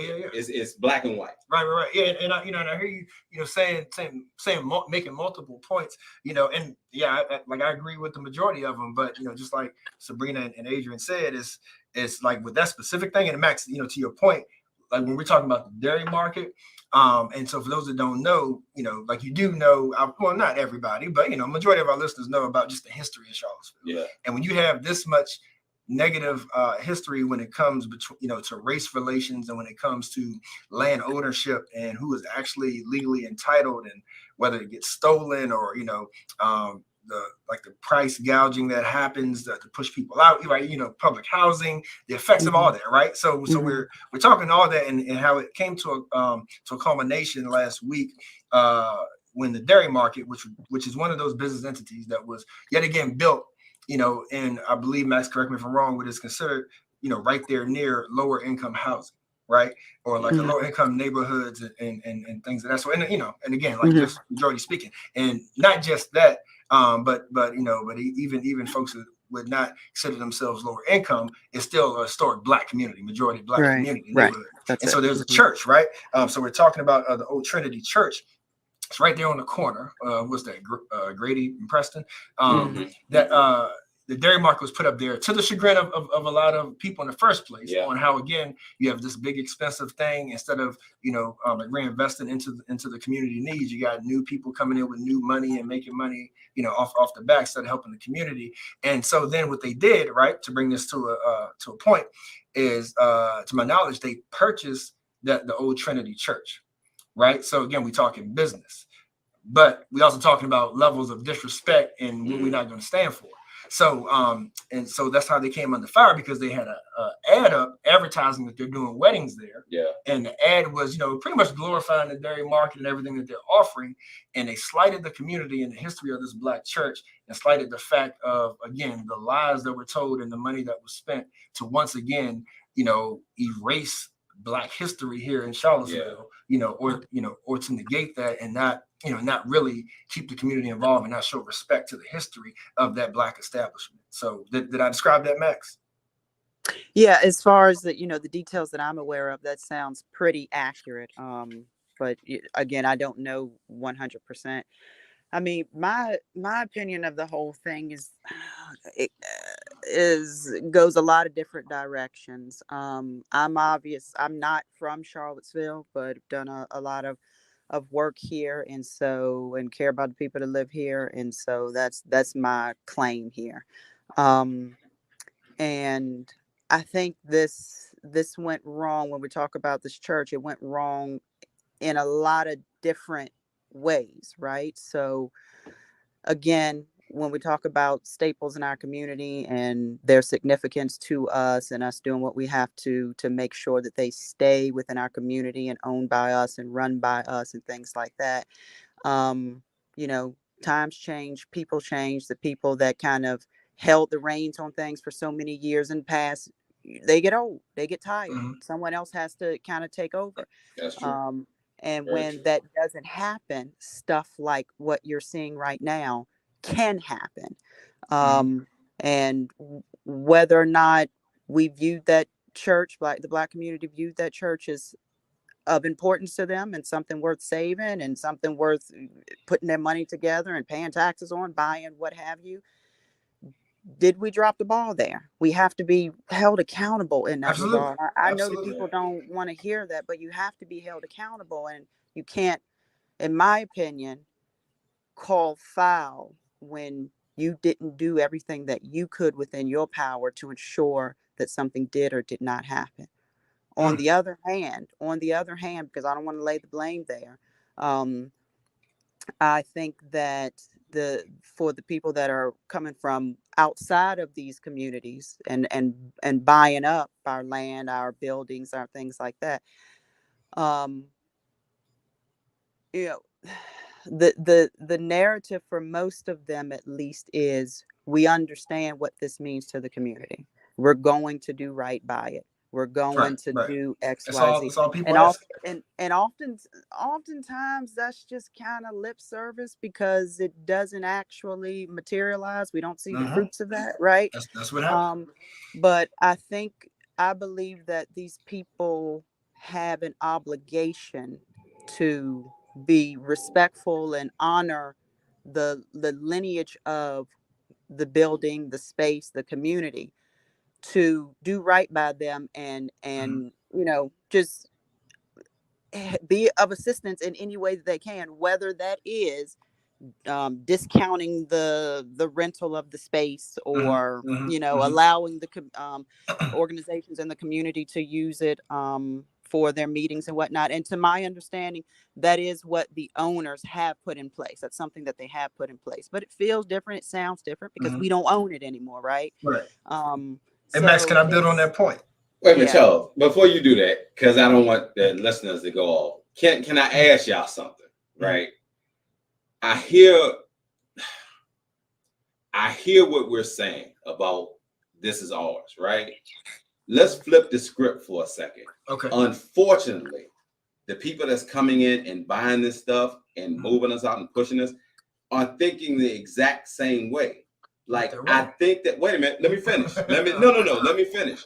The reason I say that when I'm watching, because I'm not from here either, right, is because you got to remember, the three of the founding fathers are within 100 miles of each other. So the reason 2017 happened was because they felt this was theirs. Like, because I leave you here, they did. Doesn't mean in my mind that I think you own it. And I think that when it came to how they dealt with Vinegar Hill, how they're dealing with this church, how they're dealing with so many parts of this 11-mile stretch of Charlottesville, right, is that where they look at it as we're inhabiting it, they look at it as they own it. Right. You understand what I'm saying? So that's part the of complex, right? Like that's part of the problem, right? That's the complex that's already existed. So my thing is, why do like they're conquering? Like they're still colonizing. Wait a minute. But my thing of it is why are we surprised just because it's 2023? I'm not surprised. Me neither. As a whole, why are we surprised that it's 2023? If you go to a Ku Klux Klan meeting in 2023, do you expect to get called the N-word? Right. So because the founding fathers here, this is where a lot of the atrocities were built and then spread out across the nation. Absolutely. They're only doing what they feel is their lineage anyway. But we I don't think we look at it deep enough. Yeah, Mhm. You know what I'm saying? Oh yeah. They don't Like look the at it like University of you're just Virginia. there. Yeah, the University of Virginia definitely taught, like the inferiority complex and everything, right? And it spread to other universities for sure. That's why it's called the plantation. Yeah. So Max, and Razor, like that's the exact point.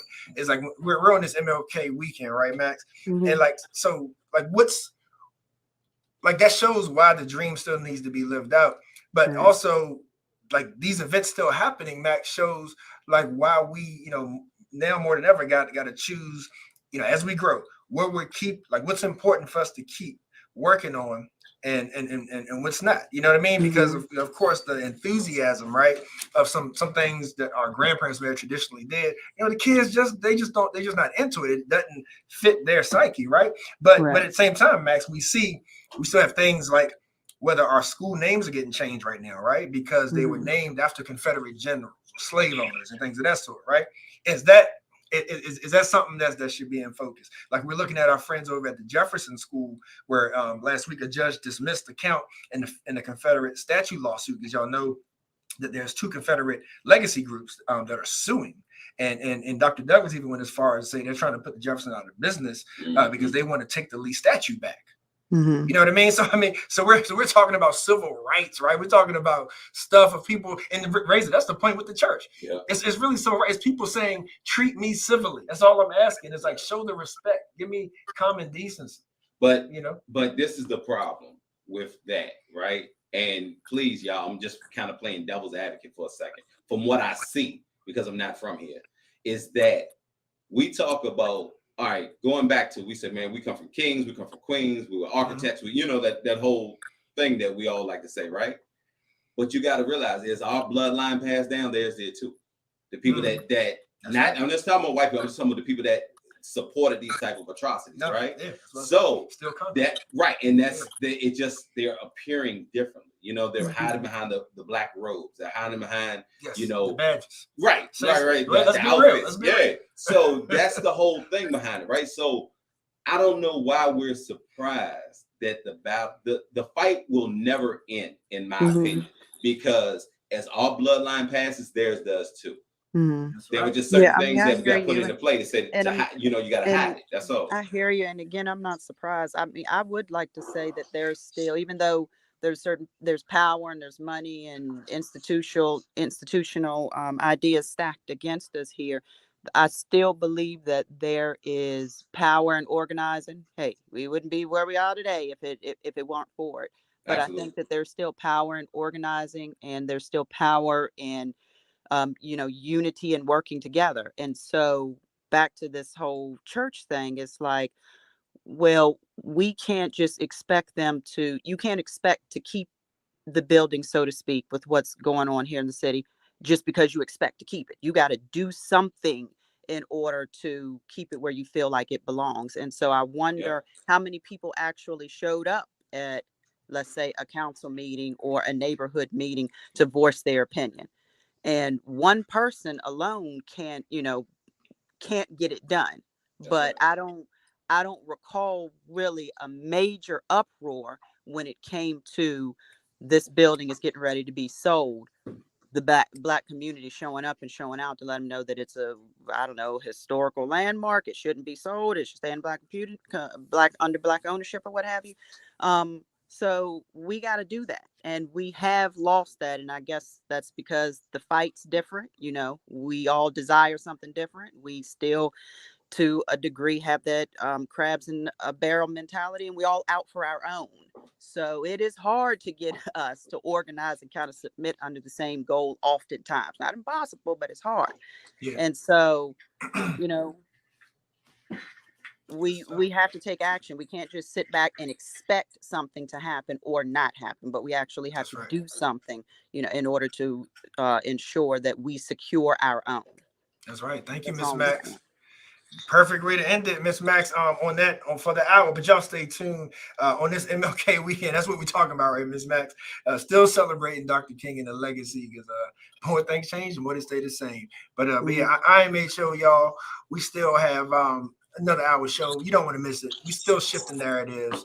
So we're going to be joined next hour as well by none other than LaNika Barnes and Miss Pearl Early. And I think another colleague is with them as well.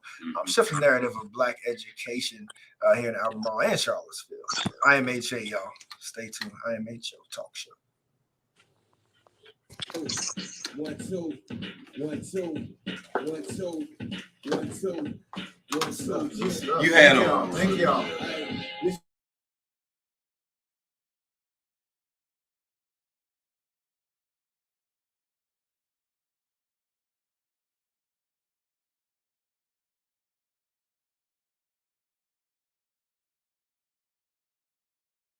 First step remain being vocal. Bringing it to get your mind moving. This is Maxilla Robinson, Sir Charles Lewis. IMHO Talk Show.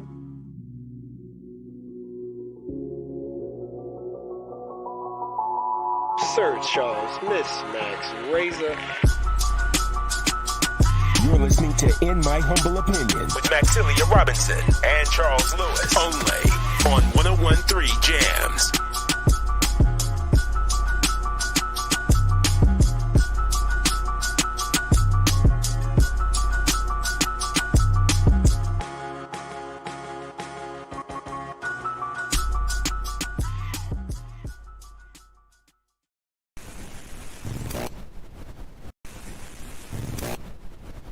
IMHO Talk Show.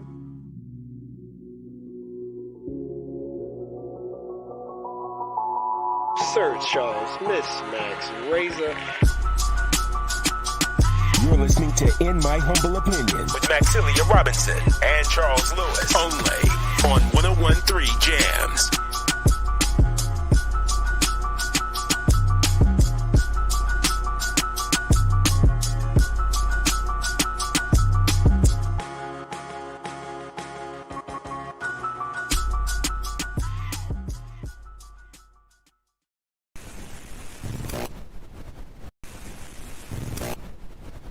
IMHO Talk Show.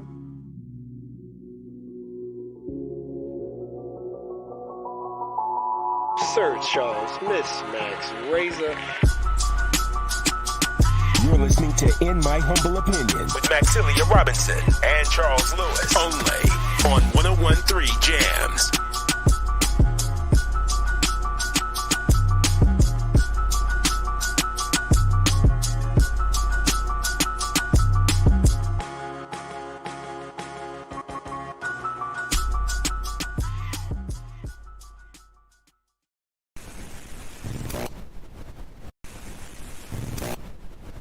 IMHO Talk Show.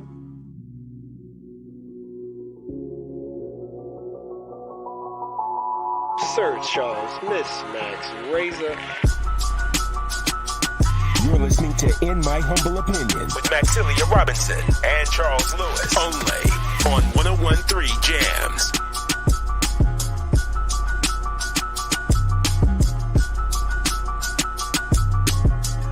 West Main Street in Charlottesville.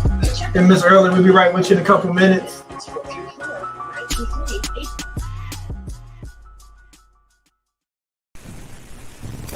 Okay. IMHO Talk Show.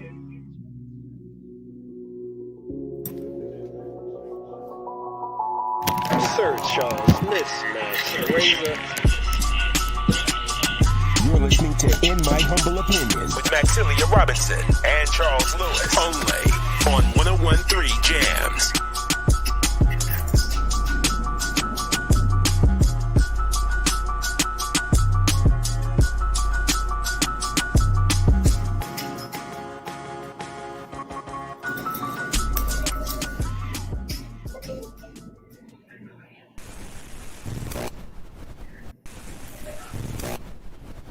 IMHO Talk Show.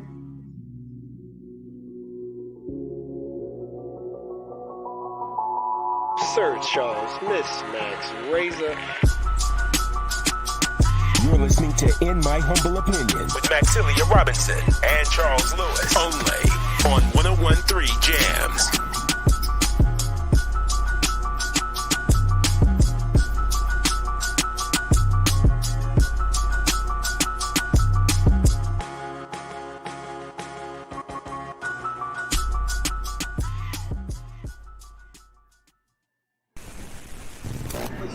That's always great. Hey, Mr. Early, can you see us? Oh, yes, I can see Cool. Hey, everyone. just let you know you are live on air. I just want to do a quick test, so don't say anything to get you in trouble, okay? Of course not. Of course not. All right, thank you. So we're gonna meet you. We're gonna be right back to you. Okay. And there's a chat function, a text function. If you need to get our attention, you can chat on here, or you can just text me on LaNika's phone or something. Okay. Thank you.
All right, Miss Early, we're about to go live in just a second.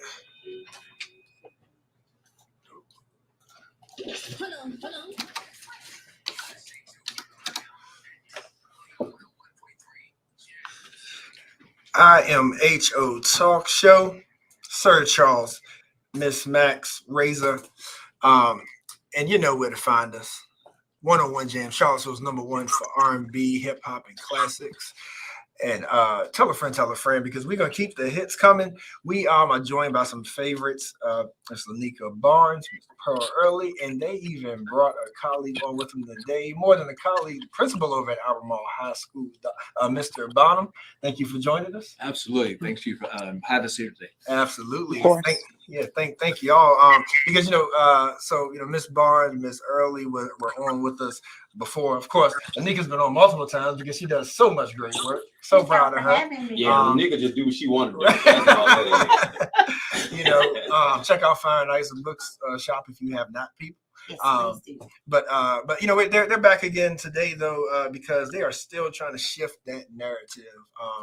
There's been so many changes in our community, and not just the county of Albemarle, like when it comes to our student population, and there being issues with making sure that we engage families and engage communities. So one of the things that they've done, for you all that may not be aware, I'll let them tell you more about this in a second, is holding these community sort of town halls, right, yes, and functions to engage families and whatnot.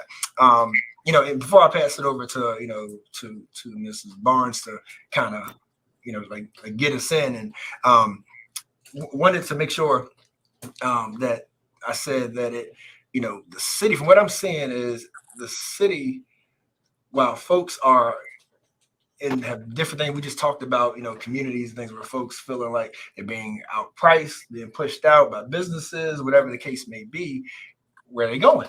Places like Albemarle. Mm-hmm. Right. So you all schooled us last time and said that for the first time ever, students of color is the majority of your school population. Right.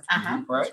Right. So that's big. That's big because we're talking about Albemarle Mhm. High School. People that know even a little bit of history, right, about Albemarle. So I wanted to throw that out there. But LaNika, I'll hand it over to you because so you can bring us up to speed on where we are with these community forums and shifting that narrative. Yes. Thank you again for allowing us to have a platform and a space and sharing your space. So this school year, Mr. Bonham, Miss Early, the equity team at Albemarle High School, not just this year, but this year we purposely have began to seek out ways that we could open and make Albemarle the community space it is for all of our families. And one of the ways that we are doing that is through an initiative called Shifting the Narrative, voice in partnership with Black and African American families. And right now we're hosting gatherings. We're calling them gatherings, not meetings, because we want it to be a safe space and a space where Black and African American families can gather and actually get to know the people who make up the Albemarle High School staff and faculty. And so once a quarter, so every 9 weeks, we'll host one of these Shifting the Narrative gatherings from 6:30 to 8 o'clock for families who we always say that check the box. Because in America, we talked about this before, when you sign up for something or when you enroll in something, you're expected to check a box, especially when it comes to race and ethnicity. And so it doesn't mean that it's only African American families. We have families who, for the first time in their lives, when they moved to America, immigrated to America, had to check a box to say, I'm Black. And so we wanted to make sure that we didn't exclude any families that were, that have to check that box. But that being said, at the gatherings, we'll have community members. In my humble opinion, family always show support. So we're excited about y'all being there with us. We have community groups that will include student groups from UVA, like the NSB, and Ms. Early can talk more about that, the NSB chapter at UVA. We'll also have organizations like 100 Black Men of Charlottesville, who are also partnering with us.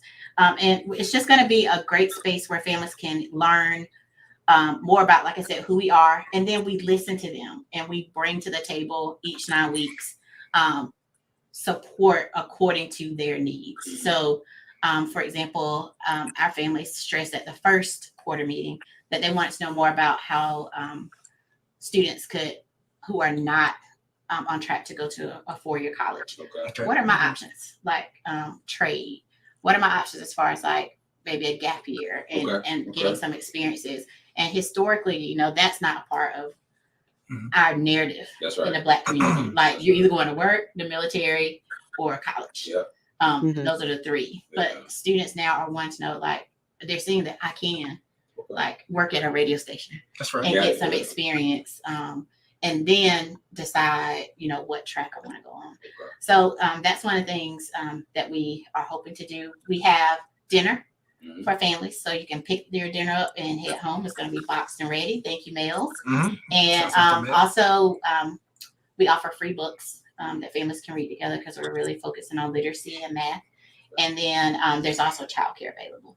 So all those things are a part of Shifting the Narrative because we want to empower families and encourage them to use their impact and their voice to make a shift in how our community, not just our school community, sees Black and African American families. Thank you. And I think you mentioned Miss Early. Want to make sure you chime in, Miss Pearl. Did you want to elaborate on that? I think you said the NSB. NSB Junior and the NSB chapter at UVA. Well, again, good afternoon, and thank you for having us, Albemarle High School, just a few of us, but very important people. And yes, this is going to be, again, a successful evening. And I want to thank my principal, Mr. Bonham, for being open-minded and always willing to participate in what's going to empower and better our students, our faculty and staff. Yes, we are a school of people of color. we embrace it. We are proud of it. We are doing some great things at Albemarle High School. This is an opportunity for the community who are listening to hear and see the positive part of what we're doing. Right. Every school in the country is experiencing some ups and downs, some worse than others. However, we are not exempt from that. But what we will do and continue to do is make sure that everyone is given the opportunity to learn. The last part I want to say is that we're all about parents. We're all about helping parents to be a part of their child's education. Mr. Ellis, you make me feel good when you talk. Yeah. Comfort. Yeah, I love hearing her talk. So thank you. Yeah, absolutely. As always, Mr. Early, like you, every time we talk, you always drop a gem on me that just sticks in my gray matter. And when I'm going through something, I'd be like, yeah, Mr. Early told me about that. She told me about that. Yeah. So, here's a question I have for you all. Actually, you know what? Before we jump to that, because this is an MLK weekend, so I wanted to ask you all this work, right? Like, we are celebrating this holiday, and I want to know like what this work means to each of you individually. As we sit here on this MLK weekend, when you think about that legacy and still having to deal with so much work that has to do with really like human rights, civil rights, and just the civic duties of community and the fair treatment, right, and things of that sort. So, I'd like the principal to go first if he could. Yeah. I appreciate that. First thing I want to do is acknowledge and appreciate you for giving us this platform. And secondly, to thank the two amazing educators that are with me today. And they say as a principal, the most important thing you can do is to hire really good people. Now, I didn't hire either one of Ms. Barnes and Ms. Early over there before I was, but they are a testament to the great educators we have in our system. Absolutely. It's amazing to have them here with us and the work they do with students. I would say, to two pieces, I would say to this. One is to echo what Ms. Barnes had said, we're really looking after the whole, whether it be pandemic, post-pandemic, just all that we've gone through is looking at what partnership looks like.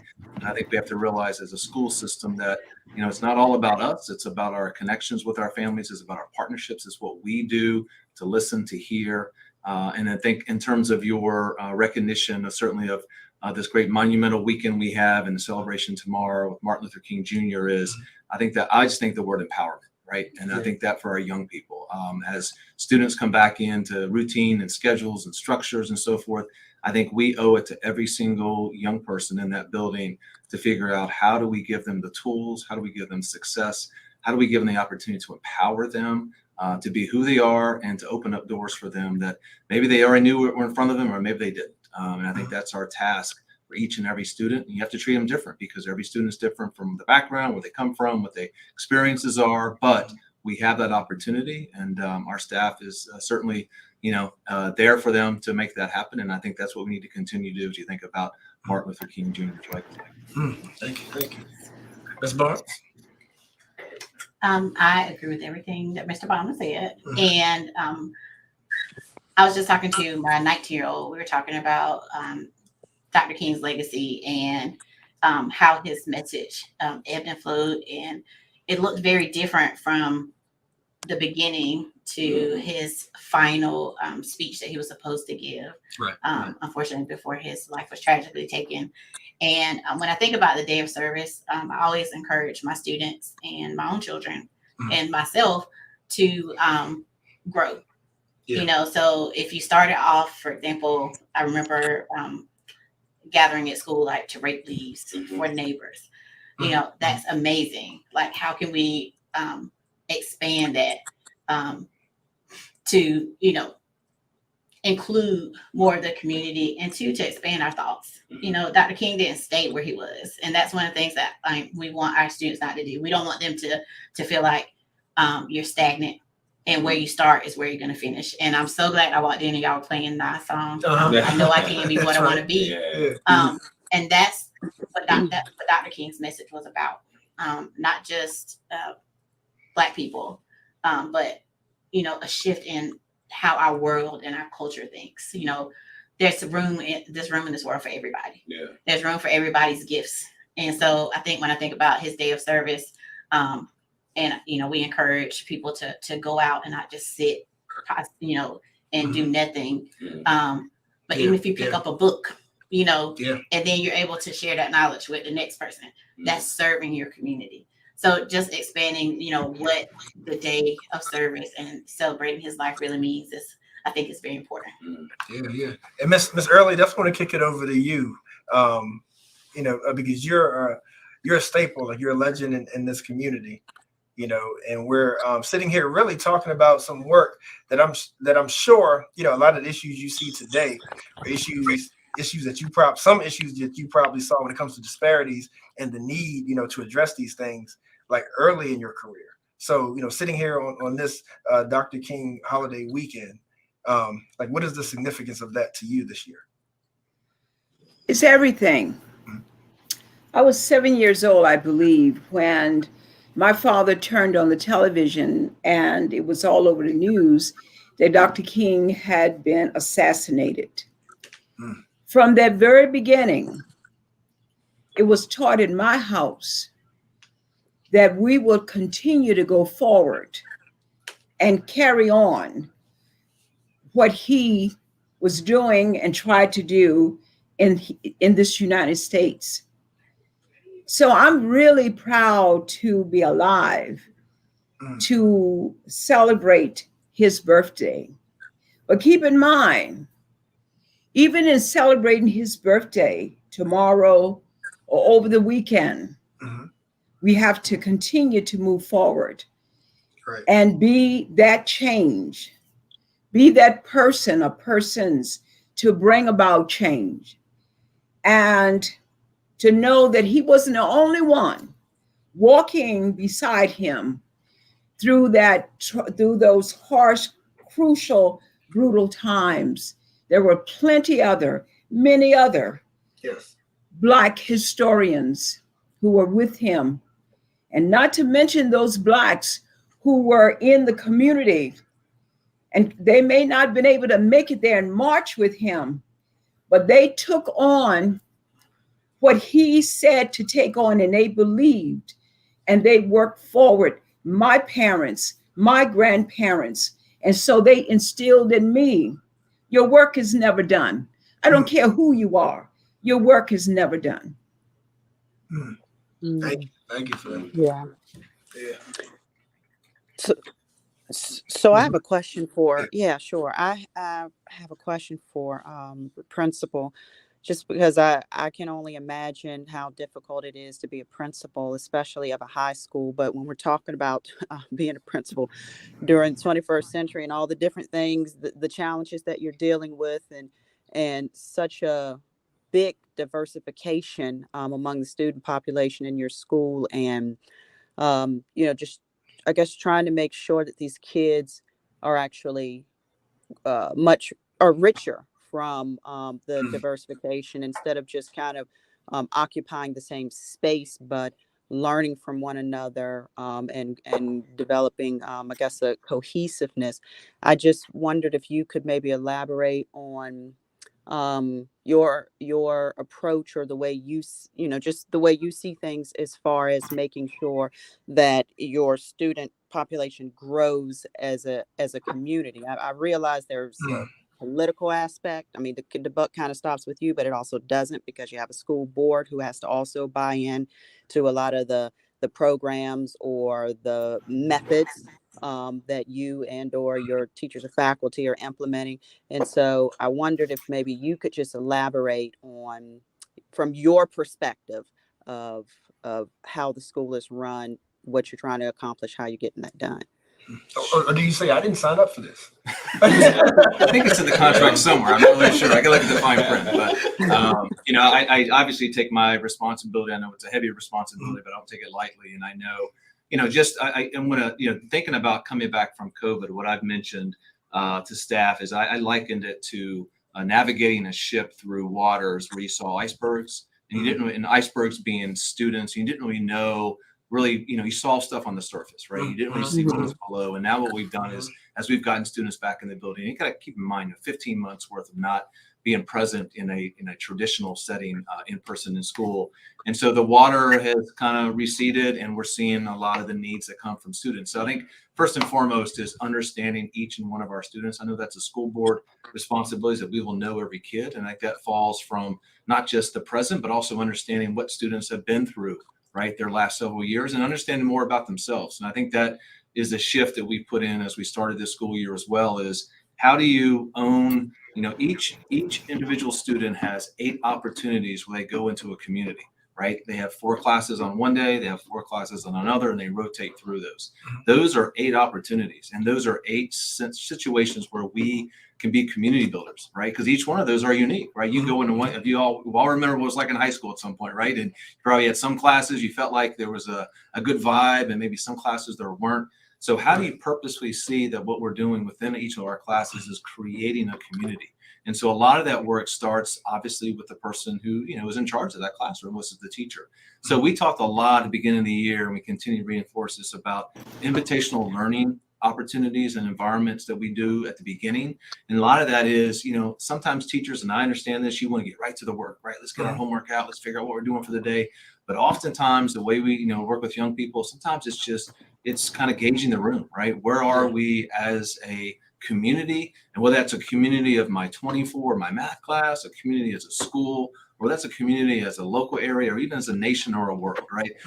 Things pop up. And sometimes what we acknowledged over the last several years is when these things come up, whether they happen to be social justice issues, whether they happen to be things that impact our kids, we do a disservice when we don't recognize them, when we don't mention them, when we don't talk about them, because they do impact students' feelings, and some more than others. And so I think one of the key parts is, I always say to the staff all the time, because there's so much that goes on in schools these days, right? They're responsible for a lot of things, right? It feels like there's a lot of people's shoulders to do the work that we do. But at the end of the day, I ask them, control what you can control, right? You control, a teacher teaches 3 classes a day for 78 minutes, control that learning environment. And one of the things you can do that to help support kids, help support the diverse cadre of students that we have coming each and every day, is to first and foremost understand your students. And I think once you do that first, that gives you that sense of creating that framework for what it looks like in your classroom, in your community. So then throughout the course of the year, whether it's the good times you're celebrating or the things where you really need to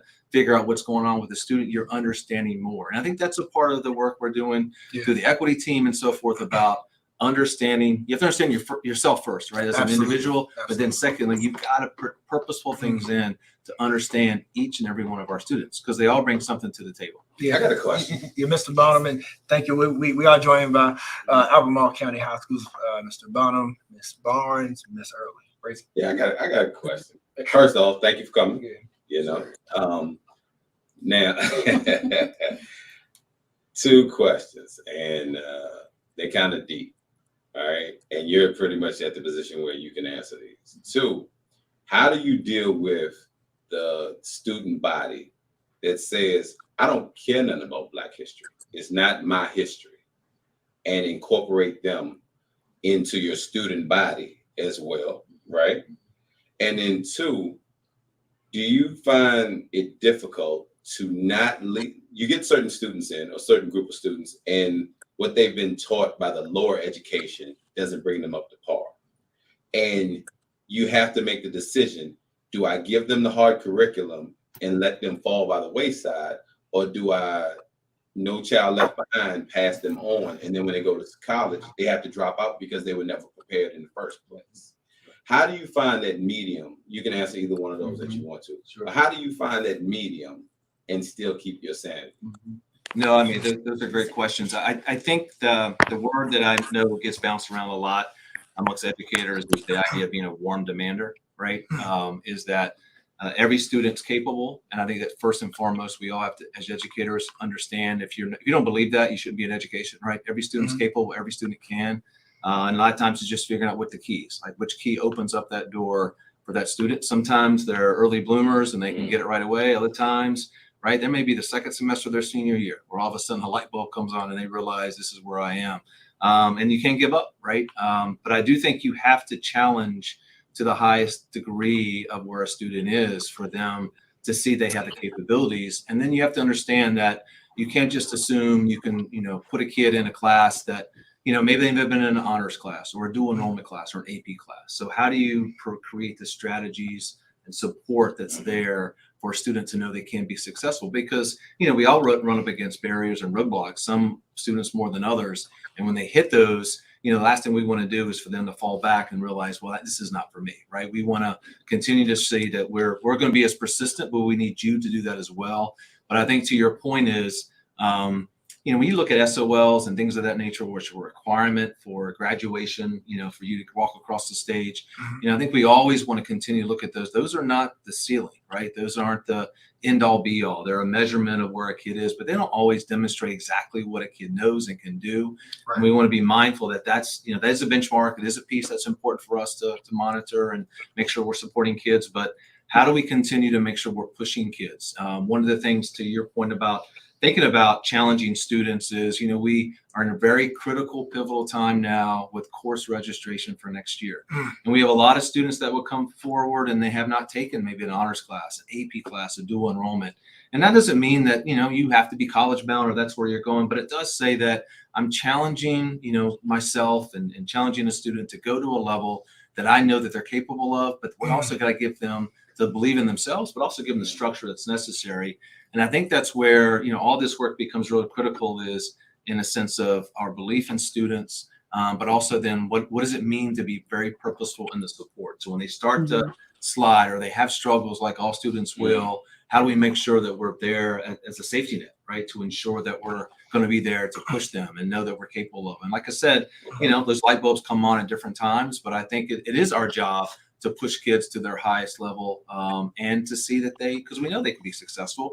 Some have had rougher paths along the way, certainly, and greater barriers that we need to figure out how to get through. Thank you. And Mr. Bonham, this could be for you, but I would love to hear everybody's opinion on it. So we're talking about shifting the narrative, the town hall that you do. And of course, like folks that know Ms. Pearl and know LaNika, they know about the great work, the community, staples and cornerstones that they are. But when you're dealing with public school and so you have a supportive principal, but like Max mentioned, you have a diverse community. You also have a school board to answer to, including superintendent to answer to. How do you all deal with the folks? Because I just imagine it has to be, right? The folks, whether it's parents or whoever, that say or question why you are giving so much time and energy to this specific thing. And, some folks I'm sure may even argue, hey, like everybody had the same opportunity. They don't need any special attention, that they're not entitled. Because I'm sure those conversations happen. So how do you address that? Maybe if one of y'all want to address when it comes from parents who's questioning what you're doing, or whether it may come from the school board. Who knows? But I know that that's a conversation. That that has to be happening. The importance of this work and why you need to do it. I'll take a stab first. Yes. Okay, Ms. Barnes. I would say first and foremost, I live in a world which I recognize that is filled with conflict, right? And that's just part of the job. And, that conflict doesn't always have to be negative, but there's always going to be a different opinion about something, right? That can be within a classroom, that can be amongst students, it could be amongst staff. There's all kinds of layers, right? And you just have to navigate that. The thing that I always try to go back is to what my foundation says, is that when something comes up and someone has an issue, I look at what's fair and what's defendable, right? And if what we're doing is at the end of the day best for young people, it's best for kids, it's best, as I mentioned earlier, to empower, to embrace who they are and to get them to be at their max, at their greatest potential, then to me, that's as defendable as you can get, right? Because that's, again, you go back to every single child, right? We will know, we will connect with, we will empower. And to do that, sometimes you got to figure out what their needs are. You got, the day and age, I likened it to, I'll use a football analogy since, we're in the football playoff season, right? Yeah. Is that, back in the day, I feel like, and, I'm going to use this as just kind of a metaphor, is that a teacher, as an example, throws a football, right? And that throws a beautiful spiral, like a John Elway or, you pick a quarterback back in the day who could throw a ball and the kid doesn't catch it in the end zone, right? And back in the day, I think we felt a lot is like, well, that's the kid's fault, right? You got to catch that ball, right? It's their job. Because it was a beautiful pass. It was a beautiful lesson. It was a beautiful program. It was a beautiful, you fill in the blank. And I think what we've kind of realized is that if you have that mentality throughout, you're going to get kids who are going to catch that ball, right? It doesn't matter who they are; they're going to be able to catch it and get the 7 points. But the reality is, you've got some quarterbacks we've seen who don't throw a ball like that, but can get the job done. Right. And at the end of the day, what's the matter? 6 points, right? So no matter how you throw it, no matter how you get to it, and sometimes you got to adapt. Maybe you're going to be a Patrick Mahomes and throw it behind your back. Who knows what that's going to look like, right? But you got to get to a point where the ultimate goal is not how great a passer you are. It's how the kids are receiving. And to do that, you've got to understand the needs of each individual, the students, who they are. So I think having the understanding that it's not about what we're delivering all the time, it's about how it's being received and the results that come from that. And I think that requires us to have a kind of a mindset change a little bit about what are we doing, how are we doing. But I think most importantly, it requires kind of what we're doing here, which is for these community forums, is to listen. Like, we got to listen to figure out then how do we know how to throw the ball, right? I mean, I think those are important things that we need to understand more. Yeah, and Ms. Barnes, Ms. Early, y'all want to address how you deal with naysayers? Yes. How are you spending their tax dollars, Ms. Early? Oh, Ms. Early, you're muted. Your mic's muted. There we go.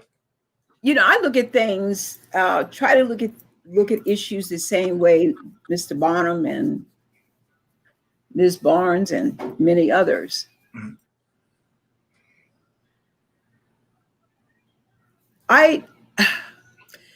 We've had a couple of forums where parents came and they complained, they bellyached really, really. And my thing is this: you need to walk in our shoes. It is very challenging to teach students who have basically for almost 2 years have taught themselves, and they have raised themselves.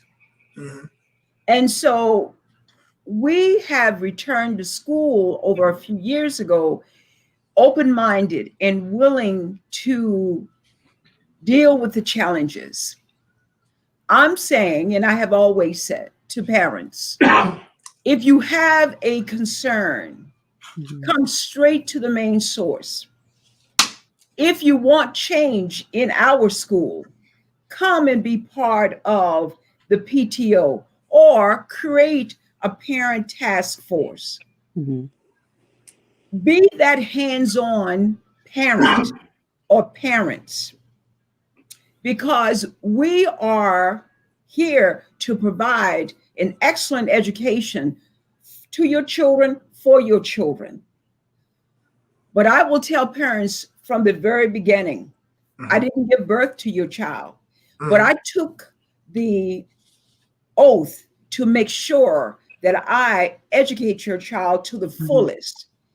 But you are a partner, and I need you to be that partner. So we're not in a bed of roses. No school is, no division is.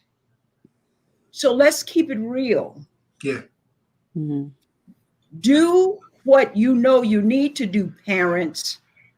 Come forth and be a partner with us.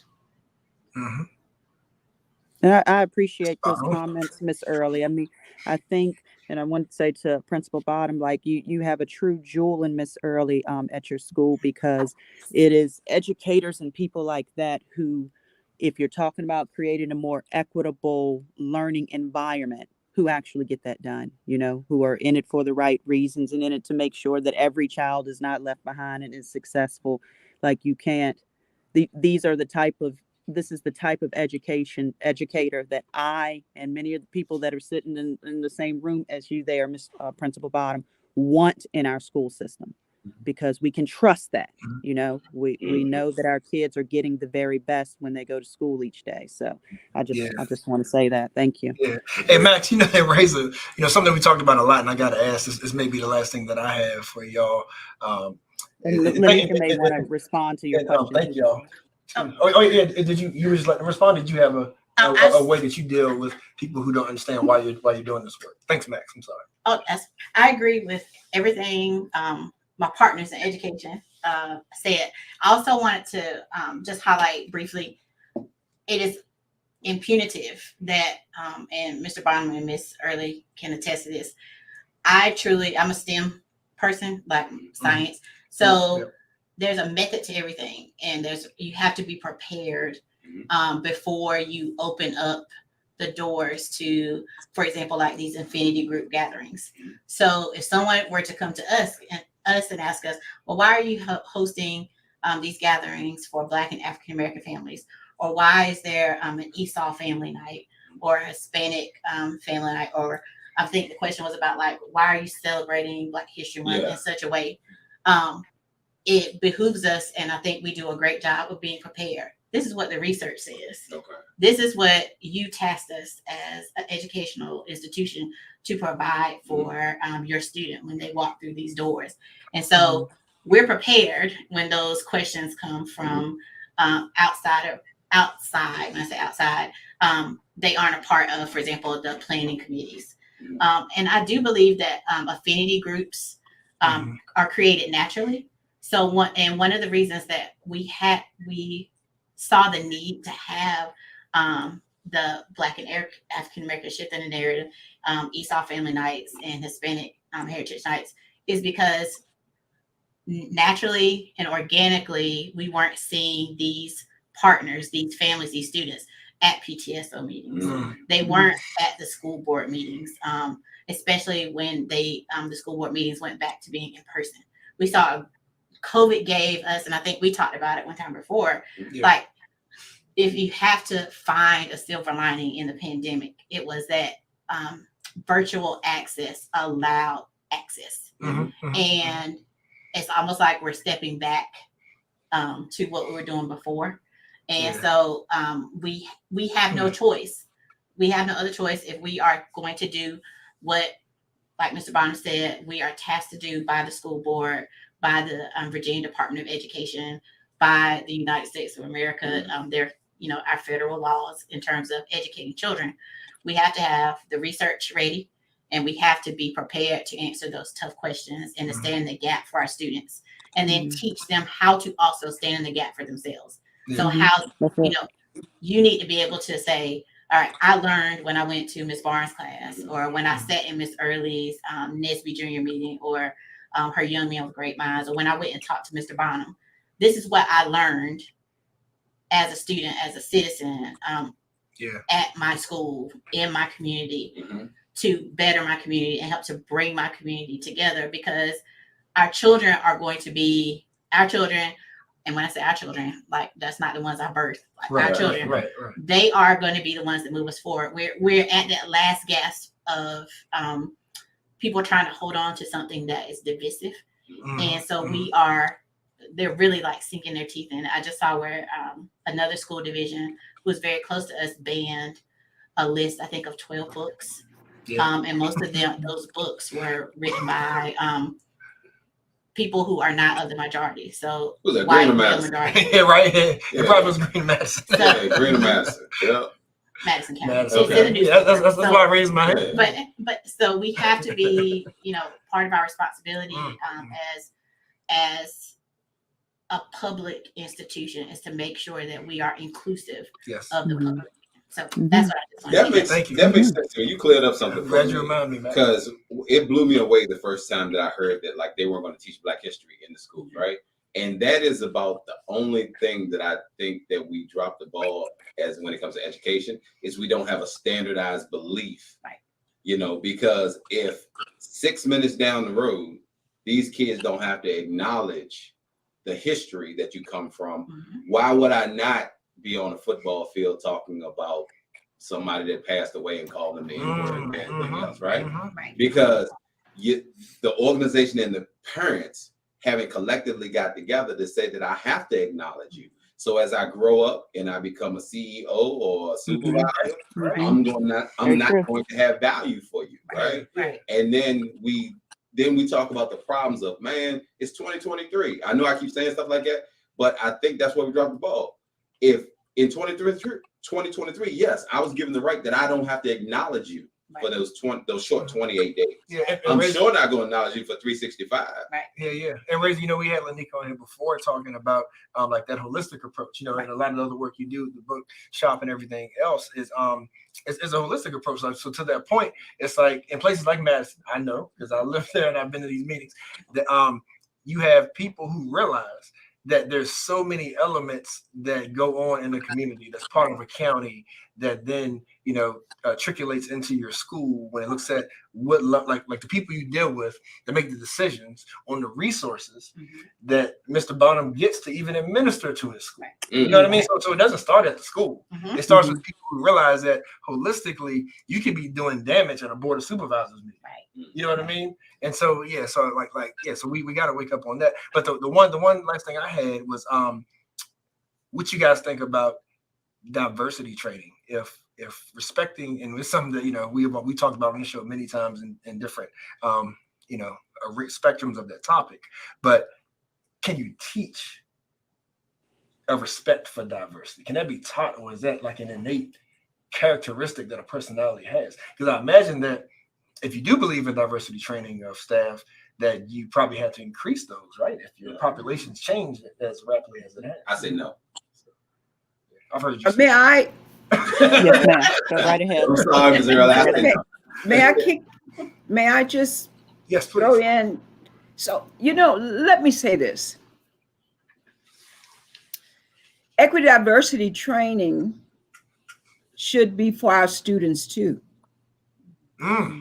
Every day the students come in my room, and Mr. Bonham and LaNika knows this, I try to make my room as Black and as providing the history on the walls. I've ran out of space to teach. As soon as your eyes hit my room, you see who you are. You see who the people, the shoulders that you're standing on. That's right. And then I try to fill my bookshelves not only with engineering or with things that will speak to the academics, but my walls, my bookshelves, anyone can come in from Africa, from the Hispanic world, from the Middle Eastern world, and from the Black world, and select a book that will speak to them. I order books that will help me to reach children from all parts of the globe, because we are an international school. Yeah. It is our job to talk to them and let them know that not only are we interested in who they are in their race, but I want you to be interested in my race and where I come from. So when Black kids and kids from all walks of life have that understanding, then they can help their teacher understand who they are. Right. Charles, I think the problem is, I agree with everything Ms. Early said, 150%, but I think that there's a problem between the age of 16 and 60. Black people aren't valued. At a younger age, the JDR system says, okay, I'm gonna make you take care of them. These are the things that they can be. Once they start driving, then we start worrying about, are they gonna make it home from the police pulling them over, up until they hit the senior years to where we say, okay, they have value.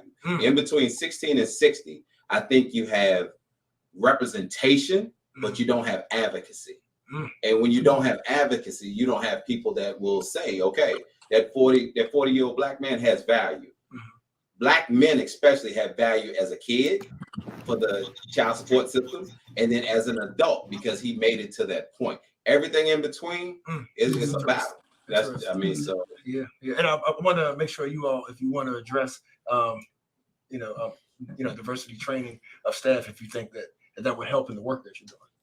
I would just say that I think it all goes down to the core of having kids achieve and succeed I think one of the major areas of research that show that a student will succeed has to do with relationships with their educator, with their teacher. Mm. And at the end of the day, if you do not understand the student sitting in front of you and who they are, their background, their culture, their religion, their experiences, their home life, all those factors, then your relationship is really not going to be as sound, and that will be potentially could be a factor and a barrier between success in the classroom academically for a student and socially, emotionally, all those other things that we measure within kids' success. So I think at the end of the day, part of the task is for us to reach every kid. And for you to reach every kid, if you look someone like me, you may not quite understand the experiences of others, and it's our job to figure that out. And some of that open to try some of it's very formalized, right? We do a really good job in the county of looking through some of that diversity research teaching and the training and the CRT work that we're doing. And some of it also is just very purposeful in being a human being, right? And understanding every kid that comes in that classroom. Do I know them by name? Do I know, when they came to school today, what were their experiences that they had to get just to get here today, And I think if you can, our teachers do amazing work and they're tasked to do a lot of things, and they could have up to 140 students on a caseload at the high school level. It's a lot of students to know, but when you get to a point and you can say that I've done a conscientious decision to really sometimes even slow down the academic pace of what I have to teach today to get a chance to help a kid and understand what that student's going through a little bit more. I think that's the core of understanding. And to do that, you have to understand diversity. You have to understand where kids come from, families, all those types of things to really make a dent. Because kids can see through that, right? They see through that right away when you walk in. If they feel like they're in an environment where the teacher wants to know about them, wants to embrace them, wants them to appreciate them for who they are and the value they bring to the table, as opposed to trying to meet the needs of some other optics or other narrative that happens to be. Thank you for that. Yeah. LaNika? So when I think about equity and diversity, I think about the research and the conversations about this being heart and head work.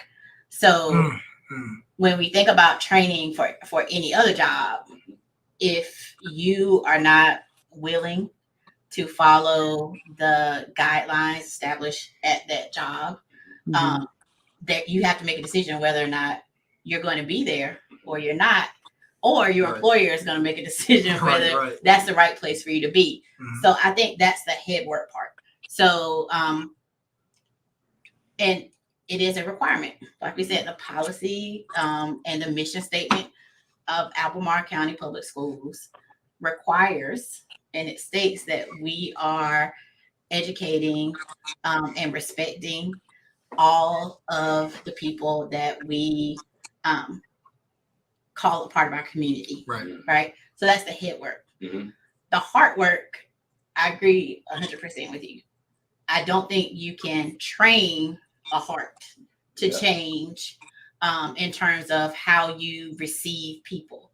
But like Mr. Baum said and Ms. Early said, when I step across that threshold in my classroom, I have to make a decision for myself. Am I going to be head and heart? Am I going to just be heart? Or am I just going to be following policy? And whatever you decide to do as an educator, whether you're a classroom or another position, we talked about some of the other positions, Mr. Byron and I earlier, you have to be authentic with whatever stance you're going to take. Because like Mr. Byron said, students, because we teach children still. They're just bigger. They're just taller. They're still children. They're still malleable. They're still pliable. They're still able to speak to their truth. I know one thing about toddlers, they're not afraid to tell you exactly how they feel. And our high school students are the same way, to an extent. So, but I think when you are authentic, no matter what the authenticity is, they're more prone to open up to you and see you as an advocate, like Mr. Bonner says, for my success. So even though I may not be interested in your cultural background, which does not speak to me, because I love, like Ms. Early said, Mr. Bonner said, like our doors are open for all of our students. If I am that person in education who I'm just not interested, I may be at an age where, I'm just stuck in my ways and I can't see myself shifting. The head work part Right. Your job description says that this is what you're required to do. And Read your handbook. you have to read it. There you go. Read your handbook. And that's your decision to make. But I will say that I have seen a lot of probably the toughest people in terms of, because I've been working with the CRT, culture responsive teaching, equity team since I've been in the county, which is about 10 years now. And I have seen tremendous shifts in the way that people receive our children. Cool. And good. so, but like I said, for me, it's almost like you have to decide when you step in that door, like when you step through that main office, this is who I am. This is who I'm going to present to my colleagues and to my students and to their families. And when I shift, or if I shift, I need to be authentic in that shift. Because like we were saying, like people can, we have that, I don't know if I can say a BS detector. And you can tell. You can tell. Worse than that. You can tell, and they can tell if you're being authentic. So I think authenticity, whether it be the corporation, the institution, the person, is going to be critical to like that equity and diversity training. That's good. Thank you.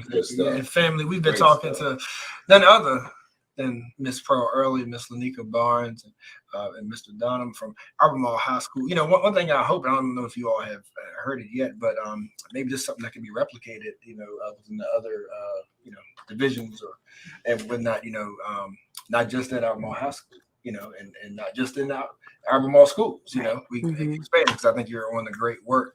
So we are talking about the shifting the narrative, partnership and voice for Black and African-American families at AHS. It's a gathering. It's a second one, I believe. Next one will be this Tuesday, January 17th, from 6:30 to 8 p.m. So in closing, who wants to have final words? I just want to say, if you are a family who self-identifies as Black or African-American, or your student. So we see the awesome thing about this gathering is that all of our Black and African-American students, their parents may not be Black or African-American. So this is another, another, rock that we're like chiseling away at. Like not all of our Black and African-American students are being raised by Black and or African-American parents or guardians. So we have a beautiful cadre of people that have attended our first narrative. But please email. You should have gotten an email from myself and the equity team. So if you are interested in coming, please check your email, check your text messages, because we use talking points so that we can reach more students and families. And you can email us at ahsequityteam@k12albemarle.com to register, so that we can make sure we have enough food for you.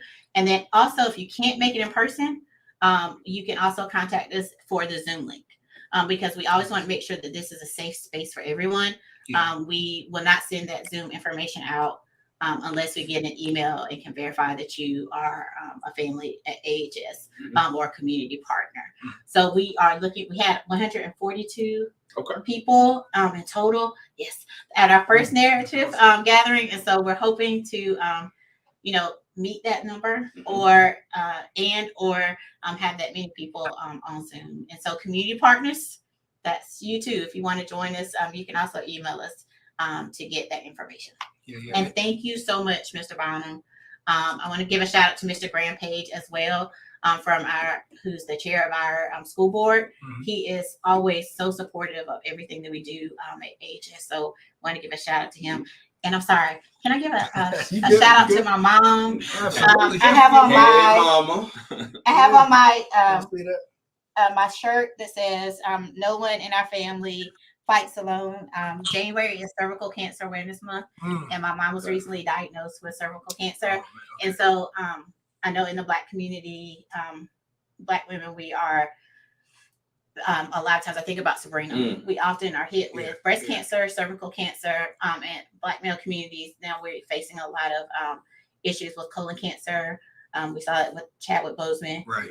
And so I just want to give a shout out to my mom. She's a fighter. She raised fighters. And so we are celebrating her today. Thank you. That's right. That's right. Absolutely. Yeah. Thank you, and family. Thank you all for joining us. Another great show. A great way to kick things off, right, Razor? That's absolutely. Max. That's right. Miss Early, thank you as well. I gotta hear Miss Early talk. Miss Early, just say something. Say bye or something. give me something, Miss Early, please. Ooh, y'all are so funny. I will say this to Mr. Lewis. Please tell your wife I am still waiting for my hand towels, disposable hand towels. Miss Early, I'm still waiting for mine too. Dr. Lewis, give us our hand towels, please, in 2023. He knows what I'm talking about. Oh yeah. There's no way she can miss that one, Miss Early.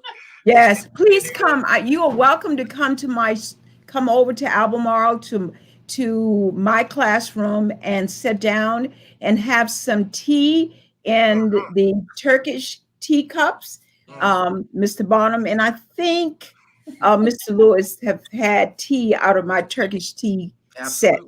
Yes. Thank you again. Have a good one. Not Miss Early. I haven't either, Miss Early. Nor have I. Hey, well, take a hint. Yeah, I know. All right, that's Sir Charles, Miss Max, Razor. I am HO family. Till next time, be blessed. Making way for Cleveland Logan in the Soul Lounge, right? The homeboy Cleve. But stay tuned. I am HO Talk Show. Thank you. Thank you. Thank you. So much. Somebody. Oh, you take pictures. Awesome. Thank you. That did an excellent job. No, you guys are fantastic. I just follow your lead. No, I just get out of your way.